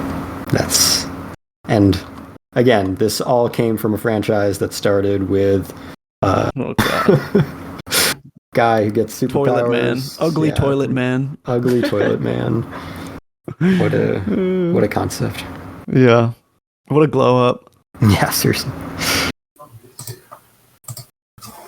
Alrighty. Well, I think it's about time we start wrapping some stuff up for the evening here. We've talked about a good handful of the shows. I know we didn't get a chance to cover what everybody wanted to talk about, but given the season just had so many, it was bound to happen. So, apologies to those who didn't hear what they wanted to hear, but sucks sometimes, Life can be that way. But I am mortally offended. Yeah, you know what? That's fine. That's that. Consider it an endearing part of how I do these episodes. Is sometimes I'll just emotionally neglect you for an hour and a half. Oh, the story of my life. Excellent. Love it. Harsh. But all right, we talked about the season, some news and stuff. So why don't we go round table here real quick, see if anyone's got any recommendations for stuff. Obviously, it doesn't have to be anime. It hasn't had to be just anime for many, many moons now. So, Kate, do you have anything that you would want to recommend? Either, new season stuff, any other things that you've been kind of getting up to? There's too many video games, and all the video games are good. And all of them. Yeah, well, a lot of them.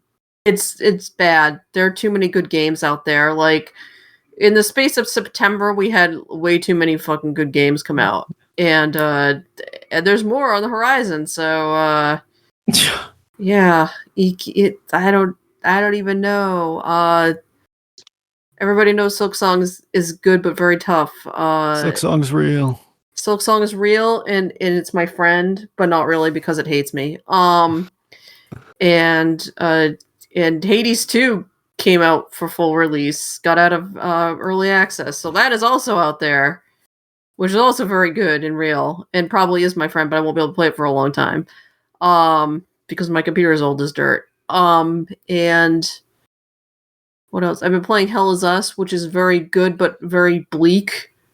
And if you're not in a good headspace, don't play that game, because the label is correct. Hell is us. We are hell. Damn. That new Silent Hill game is out, and that's supposed to be pretty damn good. The Ghost of Yote is supposed to be out this week, and that also got really good. There's too many fucking good video games. Go play a video game. Very good. Mark, how about you? Anything to recommend to the folks out there? Sure, I will jump off of that and also recommend a video game. Today, in fact, we saw the long-awaited re-release of Final Fantasy Tactics on any of your favorite systems. Cheap plug alert, I actually just reviewed that for Fandom Post that was posted earlier today. So, nice. But the re-release is very, very good. The enhanced edition, it comes with the classic edition. So if you know the original PlayStation version, that's there in all its glory. But the enhanced edition that's in it has some really nice quality of life upgrades. They've added full voice acting to the things, whole new script, auto save in battles, all sorts of stuff that just makes the game even much more smooth to play. But if you've never played it before, it's got honestly one of the best storylines in RPG history. I can't recommend it any higher. I'm so excited for that game. It's easily like top 5 all time for me. So I've definitely been going down the rabbit hole of reviews. So I'll have to read your review because I mean I played the PS1 version, I played the PSP version, and I mean from what I hear, this is just like an amalgamation of like everything it needed to be and more. So I'm so excited. Yeah, and I would absolutely agree with that. It's an excellent port slash remaster slash update, whatever you want to say. Yeah. Oh, that's so exciting.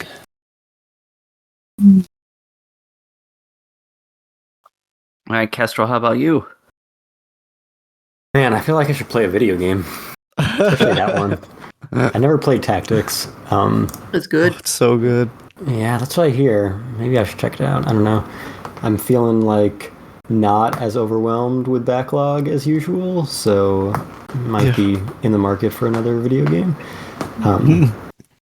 We'll see. Yeah, let's see. Like I said before, go to the theater, watch Demon Slayer, pump those numbers up. Yeah. And what else do I got? Well, I just got a fancy steel box collection of the Dark Knight trilogy for its 20th anniversary. So that's pretty cool. I have not yet watched One Battle After Another. I was out of town this past weekend. I'm watching it on Thursday, but I've heard great things, so hopefully I'll be able to wholeheartedly recommend it next episode. And also, I've not caught up yet, but since I heard the new Dexter series is so good, I went back. I had watched half of the original series a few years ago, so going back, making my way through that. So I'm looking forward to catching up and seeing what Resurrection is like. Yeah, that's a bunch of mostly not anime stuff. Nice. The first 2 Dragon Quest games are also getting a re-release in like a month, so yeah. Looking forward to check that out. Yeah, Too many games. Yeah, that's gonna be a tough one. Yeah. Oh man. I've been waiting on the Dragon Quest 3 re-release from last year because I've been waiting for 1 and 2 to come out. So I'm looking forward to that. I kind of had the same thought. Yeah. Damn. Yeah, somehow still an underrated franchise here in the West, despite the many games and remakes we've had. It always feels like people just don't talk about them in the same way that they talk about Final Fantasy and stuff. Definitely, Yeah. especially since it has always been the biggest thing in Japan. Yeah. It's basically a national holiday anytime one of those games comes out. Definitely. We'll get a new Gintama arc about it. Poof. We will. Well, I will use my recommendations to I'll take the baton pass, Kestrel, and I will fully recommend One Battle After Another. Peak Paul Thomas Anderson cinema. A really fun movie, really exciting. It's one of those like 3-hour movies that doesn't feel like a 3-hour movie. That's exactly what my friend told me. Yeah, blistering. Like the pacing, it is just one battle after another. It keeps going and it keeps you locked in. It's really fun. And so just wild. like Demon Slayer Infinity Castle. Yeah, exactly. Do a double feature. Take 6 hours out of your day and go see both of those. Yeah. Yeah. I was also going to recommend Final Fantasy Tactics. It's so crazy that within like a month's time frame, like 2 of my top 10 games of all time got remade, with that one and Snake Eater getting a remake. Mm. Oh, that one I'm less inclined about Delta. That one just seems more of just like a fidelity upgrade. But yeah. And then in the anime scope, since we didn't have time to talk about all of the shows we've been covering this season, I will wholeheartedly recommend City the Animation, Peak Kyoto Animation. It was a really fun show, just like smiling from ear to ear every episode. And then also My Dress Up Darling Season 2. Really cute. I liked Season 1, but like Season 2 was just like on another level. So like if you had any inkling of interest in the first season, Please watch the second season. It's so good. I will absolutely second that. Yeah. Cloverworks was definitely on fire this season. Yeah. All right, and I'll kind of crib off a little bit of the rest of the groups here, in that I just started playing Hades 2, and it's very, very good. So, especially if you already owned it previously, because it was in a playable state for much longer before the release date. But it's super good. Hits hard in all the right places. And then I would recommend with Brand 2, City the Animation. And I'm also going to recommend it, and this is going to sound weird, but shit, I would recommend it even if you don't like watch it. Like, Whoa. Don't even pay attention to it outside of like seeing it, because it's one of the most beautiful like storybook, like kids book animation things. There's so much creativity poured into it. Like, I honestly, as it went on, found myself not liking the humor very much, because I wasn't a fan of like everyone screaming all the time. Or the thing where they're like breathing heavily. Yeah, that stuff. I still like the slapstick, and I did like the one where they're yelling but whispering at the same time in the classroom. That skit from episode 6, I laughed a lot, but I was enjoying it purely just like from looking at it. Yeah, it's a spectacle. And how spectacular the animation is, and how creative their like scene transitions can be, and how, you know, all their interjections are, and it's just like it's such a robust like feast for the eyes. Like, even if you don't like the humor, I'd be like, fucking watch it as like an example of what incredible artists can create. Like, shit, I'd be like, chop it up into the ones that most people seem to like if you like slapstick, and just watch those and be impressed by the incredible nature of it, because it's really that. I think it's one of the best looking things I've seen in many moons, even compared to your darlings like Demon Slayer and stuff. Like, it just every like piece felt so deliberate in how they were designing scenes and animations, and people's thought bubbles turning into whole other scenes, or people getting like soccer balls kicked in their faces as they're in the middle of dreaming, but then the ball cuts through the dream bubble and hits them square in the face in slow motion, and all sorts of stuff. Like, it's just so good in that way. Like, obviously some people like Bran will like all of the humor and all it has to offer too, but like, yeah, fucking, even if you got to put it on mute because you just don't like any of that part, it's incredible to look at. Yeah, the author's humor reminds me a lot of Gintama's, in that like they're firing off enough jokes that like they're not all gonna hit. Like, there's gonna be some that just don't make sense, or like honestly aren't funny, but yeah, it's just like such a visual feast, and most of the physical humor is funny. Yeah. When it does that is when it's at its best for me, but obviously that you would get sick of having 25 minutes of slapstick probably. Yeah. Every week. It's one of those shows that I can call a 10 out of 10, and like I didn't even like all of the jokes. It's just that good. Yeah. Indeed. Yeah. I'm glad you watched it. Yeah. It was super good. Emily kept walking in the room, and she'd be like, "This looks a lot like the name was in my head of the last show with the Hakase and the cat that could talk with the scarf on. Nichijou. She's like, "This looks a lot like Nichijou," and then I'd tell her, "Yeah, it's because it's from the same people." And then she'd come in later, and she'd like, "This really does look a lot like Nichijou." Like, it is by the same people. Yep, same. Same thing, but yeah. So did enjoy it. Would recommend. But alrighty, well, just want to, as always, thank everyone for listening. So, Kestrel, why don't you tell them where they can find us, and then we'll call it for the evening. Yeah, you can find us anywhere you find podcasts. Please subscribe, rate, and review. We are on Apple Podcasts, Spotify, iHeartRadio, YouTube Music, fandompost.com, etc. You can find us on social media. You can follow us share our stuff, get in touch with us. We are on Facebook, Twitter, and Blue Sky. And you can also email us at fandompostradio@gmail.com. You can find me on Twitter at FullMetalKioma and Blue Sky at kestrelswift.bsky.social.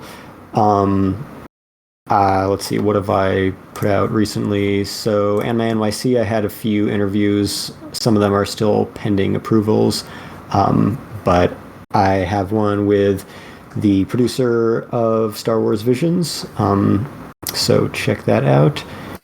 And yeah, I've got to figure out what I'm reviewing next season after we finish recording. Awesome. Kate, how about you? Where can we find you? You can find me at fandompost.com posting reviews of stuff. To Your Eternity is supposed to be back this fall, so I will be picking up reviews of that. The last episode of A Silent Witch should be this weekend, so my last review of that is coming up. Don't know if I'm going to pick up anything else for the fall season. You can also find me on Blue Sky, where I basically rant about things. That's about it. But not bad ranting. I keep my politics stuff to a minimum because it causes me stress. So that's probably a good call. Yeah. Mark, how about you?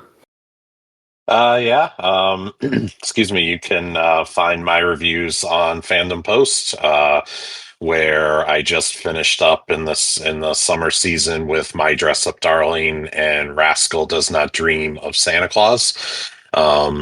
This season, I'm checking out Yano Kun's Ordinary Days, My Awkward Senpai, and a Mangaka's Weirdly Wonderful Workplace. I'm not 100% sure if I'm actually going to pick any of them up, but I'm going to at least check them out and see how they go. And then, you can find me also on Blue Sky, mdthomas.bluesky.social, where honestly, mostly I just post about my reviews, because I am old and a social media curmudgeon. Same. You can find me at Hellshake Brando on most socials. Not reviewing anything right now. You can find me, unlike Kate, ranting on social media. So that's mostly what I'm doing on there nowadays. But otherwise, you find me here, and I don't know, maybe I'll review something again in the future. Who knows? Excellent. And as always, you can find me just right here, ranting, raving, making terrible opinions, etc. So, yeah, excellent. Well, everybody, hope you enjoyed the season, and hopefully there's something coming up in the next one that catches your eye as well. And if not, well, you have plenty from this one to catch up on. So there is always going to be anime to watch. Yep. So enjoy the new season, and thanks for listening. Bye-bye. Bye. Bye.